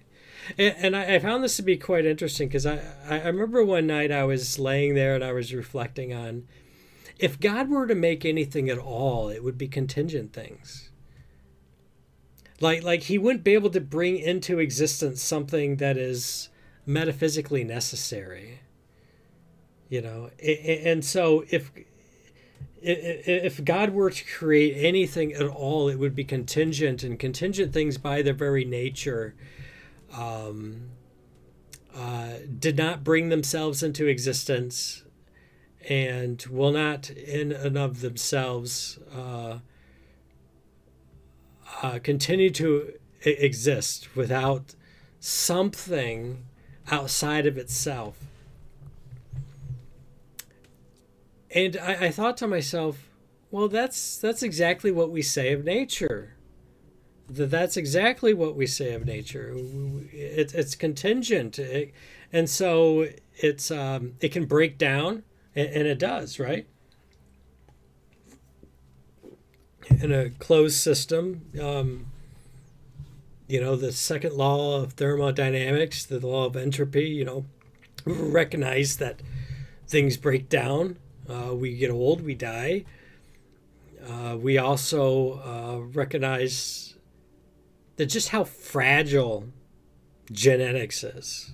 The arrangement of amino acids in very long strings. Just think, just one chemical little influence. And all of a sudden, there's some sort of disorder, or the organism doesn't function right, and someone might think, well, why? It's the same why, right? But nature to itself, as something that's contingent, is going to be as we experience it to be, unless it's graced, unless God does something, right, to grace it in such a way to perfect it and elevate it to be more than what it could be on its own. But the amount of things that we suffer as human beings is absolutely tremendous. Pretty much anything and everything can go wrong. And have to absolutely just love people and support them and help them in their respective sufferings and how things deviate from that norm. All kinds of things can happen. Man, my dad had a mental illness. Very sad. He ended up killing himself when I was 10. And there wasn't like an official diagnosis or something that was laid out there, but he needed help, and we all do in different ways need help to kind of take our nature in its present state and direct it towards its proper end, in as much as our will can lead such a thing, and to enjoy it as much as we can. And I hate seeing people fight amongst themselves or overly judge. Oh my gosh, I was having this conversation with somebody just yesterday. How judgmental we can be of other people. A lot of things that we struggle with often is the reason why we may behave a certain way, or why we act certain ways and stuff. And it's not always because we're going out of a way to actually hurt people. People end up getting hurt by temperaments. This can happen when you have enough people working together, where a person might be a little bit more aggressive, and another person might be more sensitive, and there's no real intended, kind of attack that's going on. But nonetheless, there's the challenges that occur.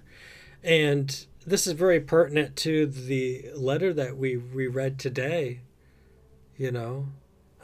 God love everybody. These things are challenging. Now, obviously, the Catholic Church has very certain teachings on certain things, draws very specific lines on things.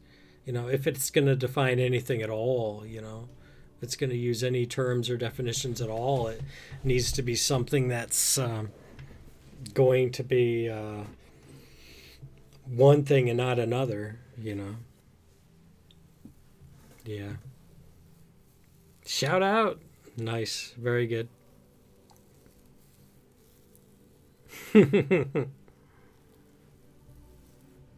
Yeah. I plan on going to Mass tomorrow. Do you plan on going to Mass tomorrow? Yeah. I suppose what I mean is that in the midst of all of our dialogues about stuff, because let's be honest, we're all trying to grapple at truth. We all want things to mean something. All right. So some people think that they can just create meanings about stuff. So, some people think that meaning is inherent in things and it's something we discover. And we have conversations about things because I think ultimately we want to be meaningful, right? We want to be meaningful. And in the midst of that pursuit, finding a way to be kind to one another, like honestly be kind to one another, because we're going to draw different lines and stuff. And and we're all at different places in our journeys of just trying to be ourselves in the midst of things. And yeah, sure, we disagree about how society should be structured. Yeah, we have a tendency to disagree about, what kind of moral ethics, we should have for ourselves, and what we might think might not be so good for other people and stuff. And we have these conversations, and I think we can talk about things. That's the thing. I spent the last week and a half, maybe 10 days, going back and forth with responses with between myself, who's a Catholic, and somebody who is part of who consider themselves part of the LGBT community. And we went back and forth, just sharing our views. That's it. Not necessarily critiquing, but sometimes emphasizing, what might be some differences or why they're different. And in the midst of all of that, I wasn't mean to this individual. This person wasn't mean to me.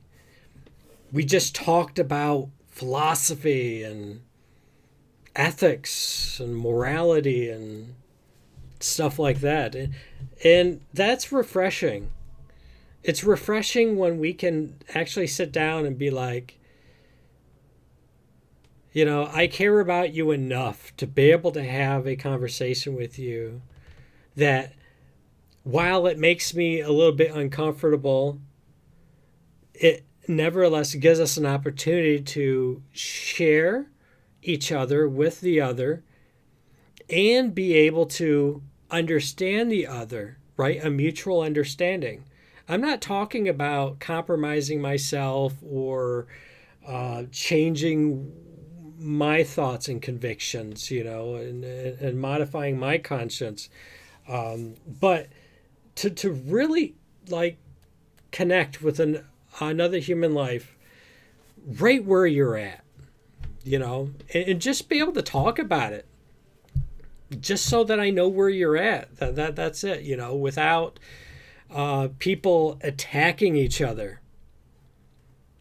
That, we need to be able to get back to that. Because too often people are fighting amongst themselves. Like, as soon as that somebody promotes an idea that's contrary to theirs, bam, I hate you. No. We can't do that. We have to let me know you first. Let me know you. And just let it be that, right? It doesn't have to be where we're at each other's throat all the time and being mean and nasty and uncharitable. We don't have to do any of that. Let's see if there's anything else in these endnotes. He actually references Ryan T. Anderson, his book, When Harry Became Sally, responding to the transgender moment. I wonder if he actually read the whole book. I wonder how long this bishop took to put this together. But he says that Ryan T. Anderson notes that for some gender theorists, the idea that Gender is socially constructed and not naturally linked to the body, does not go far enough. Thus, Judith Butler maintains that even the body is a social construct. Even the body. Wow. She doesn't think that a gender identity inside of us waiting to be discovered, but holds instead a view that has become widely shared that one is free to choose whatever identity one happens to desire without needing to justify the choice. However, some proponents of gender ideology are unwilling to embrace that view because a diagnosis of gender dysphoria is often required for insurance coverage. That's another thing. When I was talking to this individual about 10 days ago, over the last 10 days, there was I had asked, is your view such that gender dysphoria is an actual diagnosis? It is objectively in terms of the DSM-5, but whether or not it is something that would be offensive to them personally. They didn't seem so. They sent me a study that I was reading. I actually need to use the restroom real quick. So just give me a moment. We can maybe fast forward if you're on YouTube. You can fast forward for, I don't know, 5 minutes, but I can't sit here and drink fluids for 2 hours, and I'll be right back.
Okay.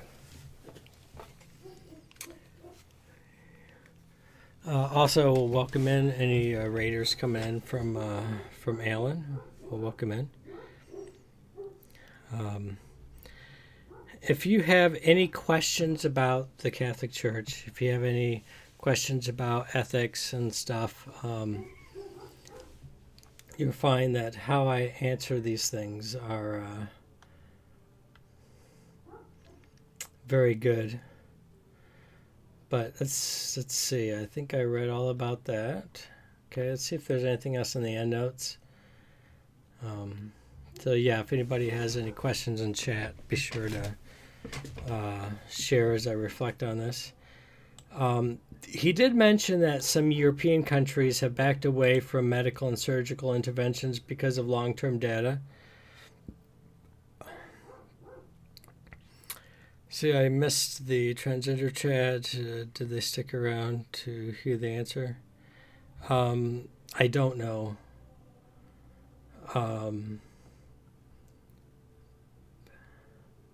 But I guess like in Denmark, for example, Denmark joins the list of countries that have sharply restricted youth gender transitions.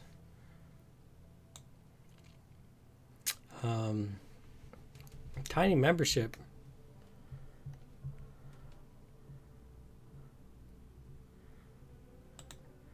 Let's see. Call me cursive. Okay, we have only one church near you. 1,800 members, huh? Oh, very nice. Very good.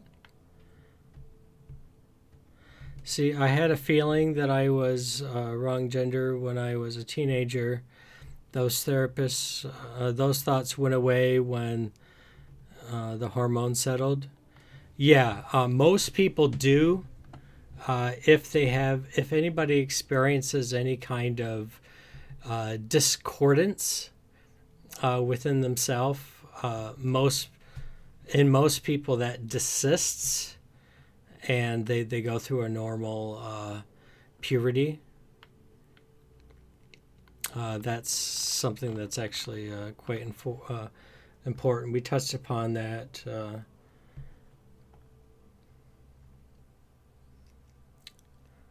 Yeah, hormones be like that. Ask any woman who hits menopause. Something within themselves just changes, and they are having issues.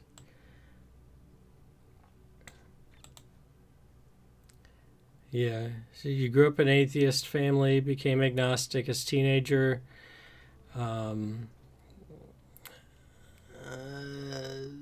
not nominally Protestant. As young adults, it's hard to read your cursive.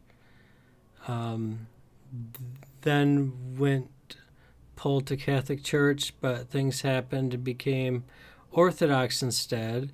Then later realized that it was right in the beginning to become Catholic. Yeah. Finding here, let's get rid of the stuff in the corner there.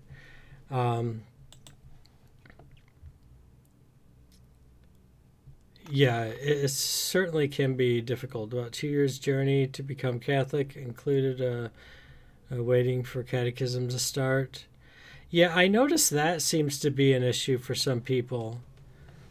Like if you want to get into what they call OCIA now, the Order of Christian Initiation for Adults, it used to be called RCIA. Of the paper? Well, actually, I just hit the end of the endnotes, so. But I think in general, the thesis of the paper in general was that our body has a personal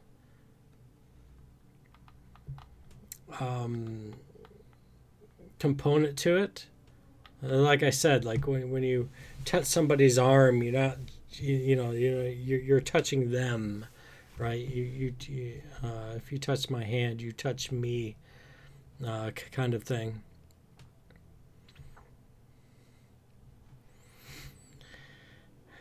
Does not help that we have neo-catechumene that is a bit ancillary. Yeah, I wouldn't recommend anything that's coming out of the catechemical way. I'm sorry, I have speech issues. Every day you try to go to mass. That's good. Yeah, so we'll close out these little windows here. Okay, there we go. Yeah. So, any questions about today's reading that might be of interest?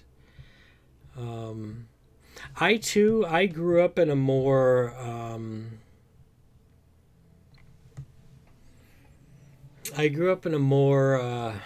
in a home that was.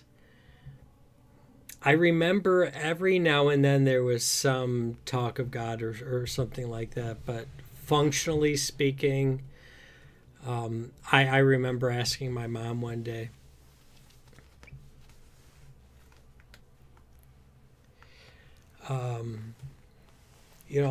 because I was thinking about death at the time, and she's like, "Oh, don't worry, when you're dead, you won't know it." As if that was supposed to be some sort of comfort to me in some sort of way. It wasn't. It certainly wasn't like some sort of convincing philosophical argument for what happens or what we experience or something like that. I think maybe what I was looking for. I think I was looking for. Yeah, just a second. I was pulling up my dashboard. There we go. I think I was looking for some sort of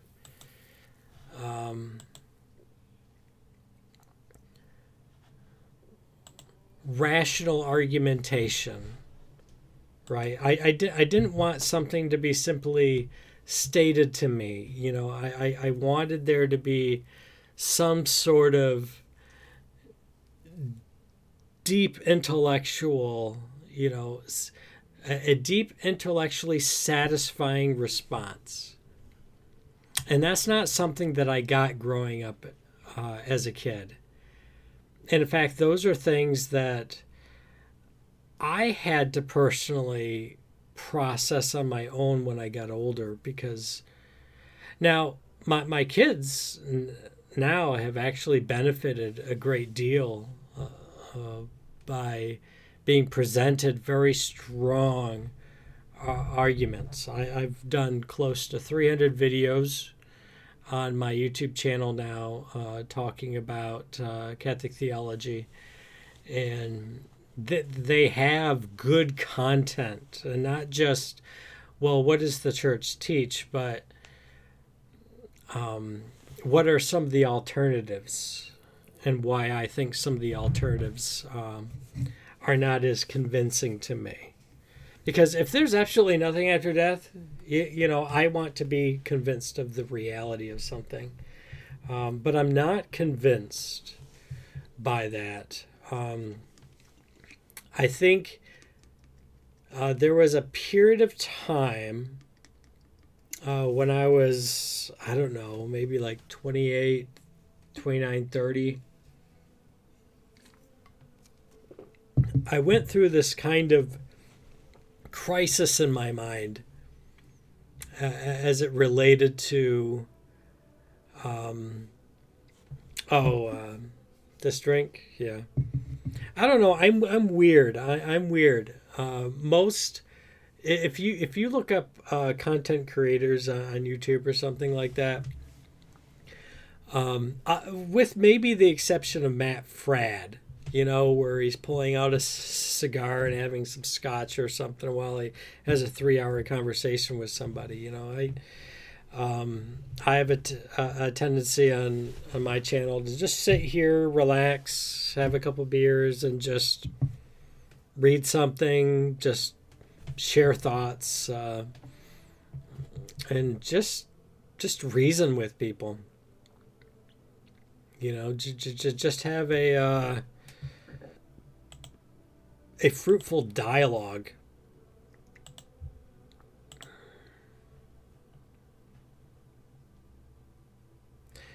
Because I can tell you, that over the years, I personally have been incredibly misunderstood. I don't have an anti-human bone in my body. I'm not malicious. You know, there's been a few times where I've gotten upset, and I've spoken out of being upset, and frustrated because people weren't extending to me the same kind of charity I was willing to extend to them. I'm the kind of guy who can just go to some random party. I actually don't go to parties, but I'm just saying, right? Huge understatement. Where I can just sit down with somebody and be like, "Hey, what do you think about this?" And I will literally sit there and listen to you talk at me for an hour on any subject, and I'll just sit there and listen, and I will learn about you. Just learn about you. I don't have to debate you. I don't have to, take shots at, or critique anything. Just ask questions. Well, what do you think about this? What do you think about that? And just listen to the person for an hour. And I may never encounter this person ever again. Right? I'm just learning about them. And I can do that. I can do that. Every single thing out of their mouth may be directly contrary to everything that I think, that I'm convinced of and convicted of, and everything. But I will sit there and listen to you. And if they never ask me about myself, I might not even volunteer it. Like, if they're not interested in me, right? Now I can express interest in them. I can ask them questions. So I've always been like that, as far as I know. I like to listen more than I talk, even though I come on my channel and I'm talking more. But I think this is more of my outlet. But I would like to see more people talk to each other. I mean, just start with that. I had this conversation over the last 10 days with somebody from the LGBT who, and I just sat there and listened. And I offered them information about, hey, this is what I think. And I think my main thesis in all of it was always, because this particular individual attacked me publicly on a gaming site, which they're not going to do anything about, on speedrun.com. They attacked me publicly, and I invited them to talk to me. And my thesis was, I don't hate you. I don't fear you.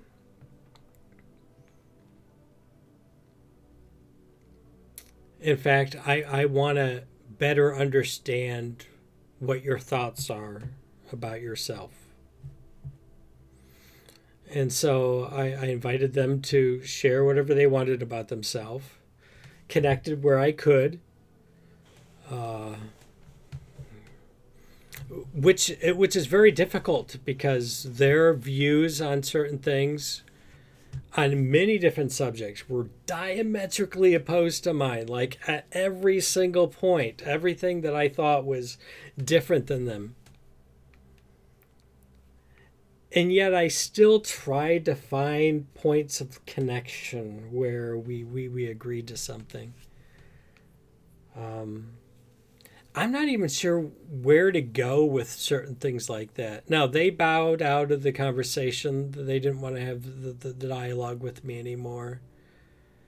I'm always willing to continue that conversation indefinitely. If you want to have a conversation, message me. Send me a whisper on Twitch. Send me, direct message on Discord, whatever you'd like. And I will talk to you until you stop talking to me.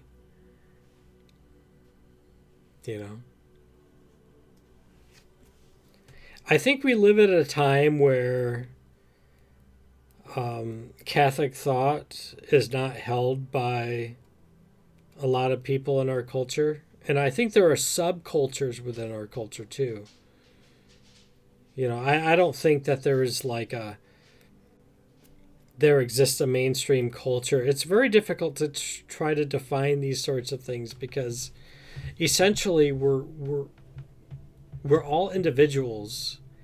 I don't like being drawn into, say, like a community. I actually wear glasses. I'm not wearing my glasses right now, but if I were to, if somebody would say, well, the people with glasses community believe this, and I'll be like, no. I don't like getting drawn into like assumed communities or something.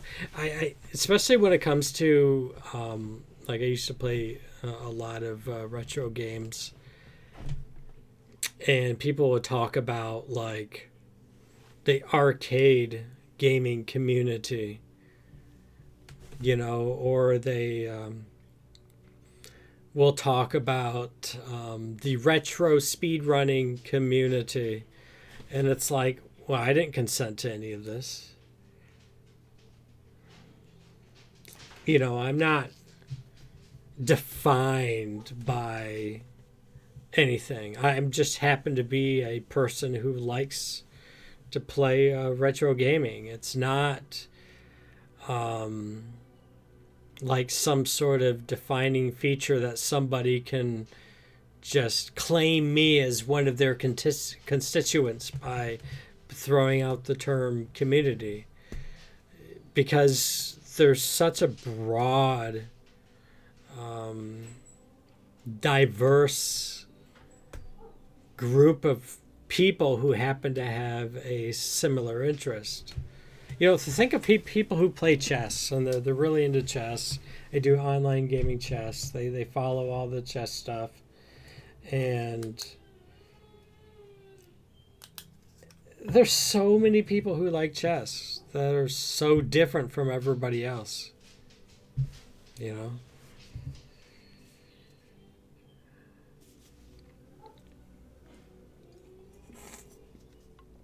But there can be individuals from different quote-unquote communities who can connect, who can have dialogue with one another.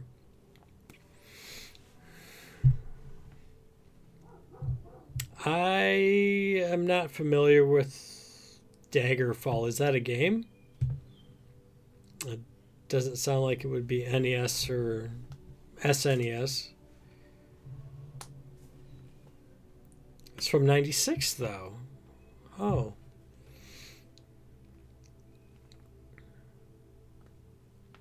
Oh, okay. I think I'm less aware of things in the 90s than I am from the 80s. I've done a lot of NES gaming. Like, if it was released on the NES, then I may know about it.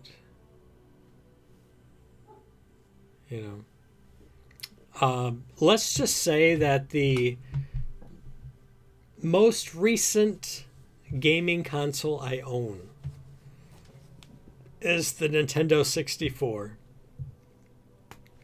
Apart from things that I might be able to, say, buy on Steam and play on my computer. Apart from that, the Nintendo 64 is the the most modern gaming console that I own. I like all of the older stuff. I haven't played much, but one day I would like to play more, as I used to be honest. I would really like that.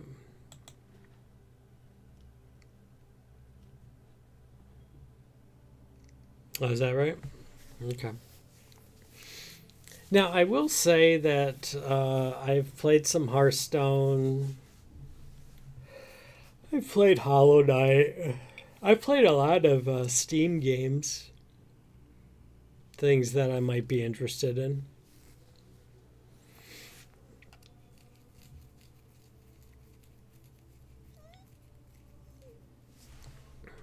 But anywho, if nobody has any further thoughts or questions about the present topic, I'll probably end this video here. I do plan on going live again after I take care of the dogs. Here's one right here. Look at that. A Doge. Just laying there. Watching me, wondering what I'm doing. But I'll probably let the dogs outside, and then I might play some Hearthstone. I haven't played Hearthstone in like 6 months, so I have no idea what I'm doing. I'll just get the free resources in the game, because I'm probably going to lose all my matches. So, yeah. But yeah,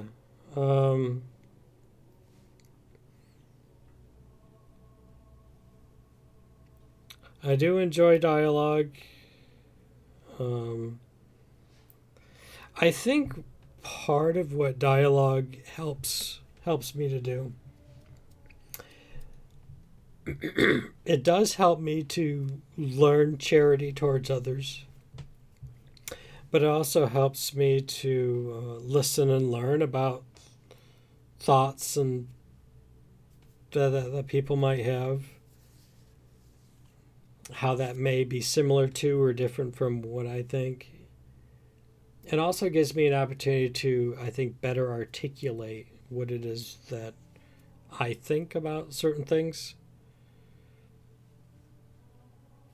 But I think in the midst of all of it, I to be able to communicate to somebody else that, I care, I think that goes a long way. So, but anyways, today's video, once again, I will put this up on YouTube. I did read through the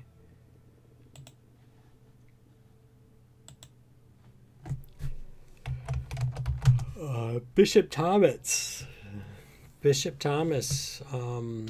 Diocese of Toledo.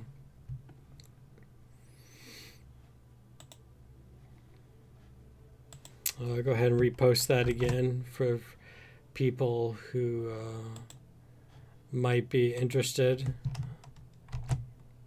I don't think so. I think it was. I thought it was Toledo, Canada. Diocese of Toledo. Let me see. Where is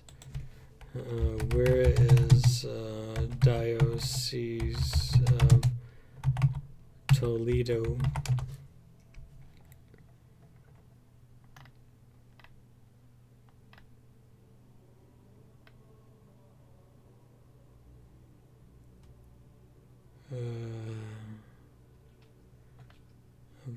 Thomas. No, Ohio. I don't know why I was thinking. Why was I thinking of Canada? Ohio.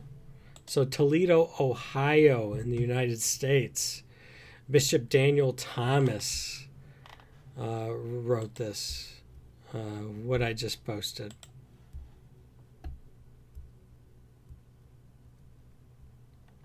So, Ohio.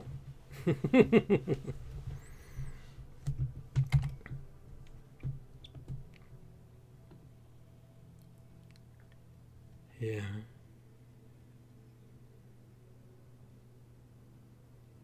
Only one in Finland, huh? For the whole country? Is there one? Is there only one diocese in Finland then? Maybe the Archdiocese of Finland.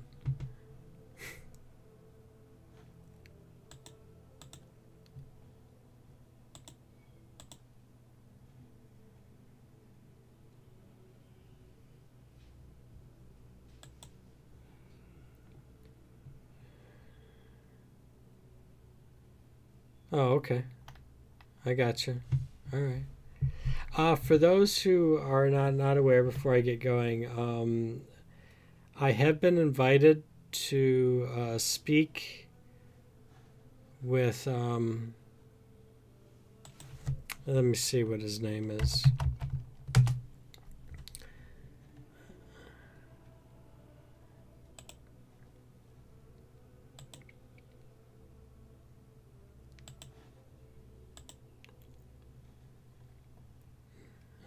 Sean McAfee. He's a Catholic. Sean McAfee is doing interviews of various people. So we'll be talking about gaming. I was checking to see if I can find his YouTube channel real quick.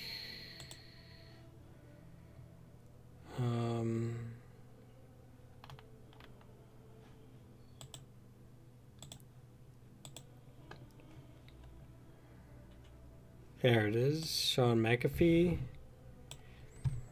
And he's going to interview me for an hour and 10 minutes, something like that. And this is going to be in January. So we still have another month or two. I think it's going to be January 22nd. Yes, January 22nd.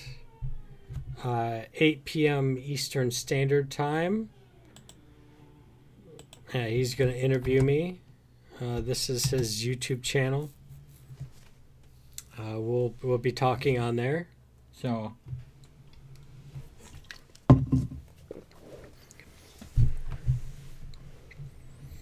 we have that to look forward to. I mean, it's a little less than 2 months from now, but I am looking forward to it because the last interview I did was with Catholic Truth with Brian Mercier,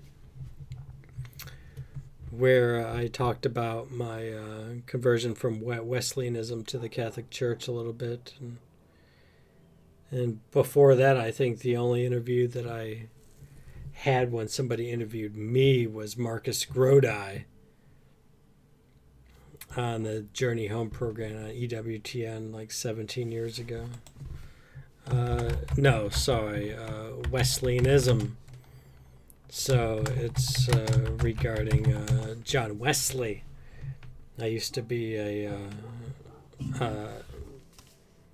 Protestant, and I used to like John Wesley a lot.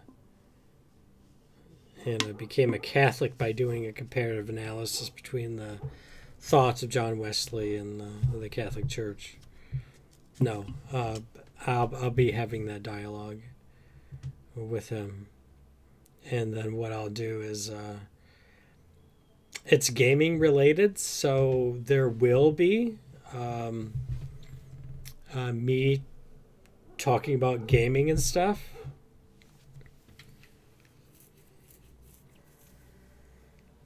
So I like that.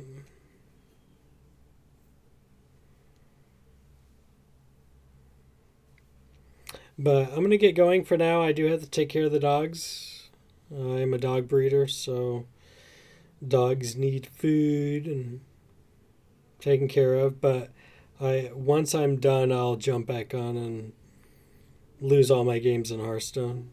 Just chilling and hanging out. So if you guys want to stop back in and talk to me there, I tend to only talk about games when I'm playing a game. You know, when you see just chatting, then I'm going to be chatting. But if I'm playing a specific game, I would rather talk about what the category is. Yeah. But Sunday's going to be a pain. Well, why is that? Well, what's wrong with Sunday? What's going on?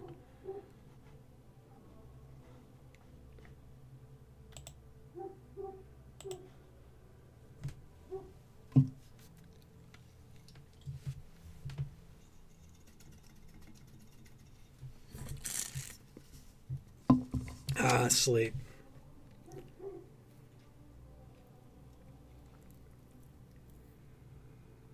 Have to walk to mass. Bicycle broken. Well, if you're able to, I think that's all that people ask. All right, folks. I will see you in maybe an hour or so. We can do something like that. It's a mortal sin not to go. It's a grave sin. It's only mortal if there's some sort of culpability involved in it that gives it a kind of mortal effect, you know. But yeah, if you can walk 20 minutes or something, yeah, I think there's it might be a general rule. But obviously, if you had to walk 6 miles, not 6 miles, like 6 hours to go to mass, you know, there's certain things that would 30 minutes walk. Okay, yeah, 30 minutes might not be that bad. Yeah. Well, anyways, I'll be back in an hour or so, folks. Have a great night.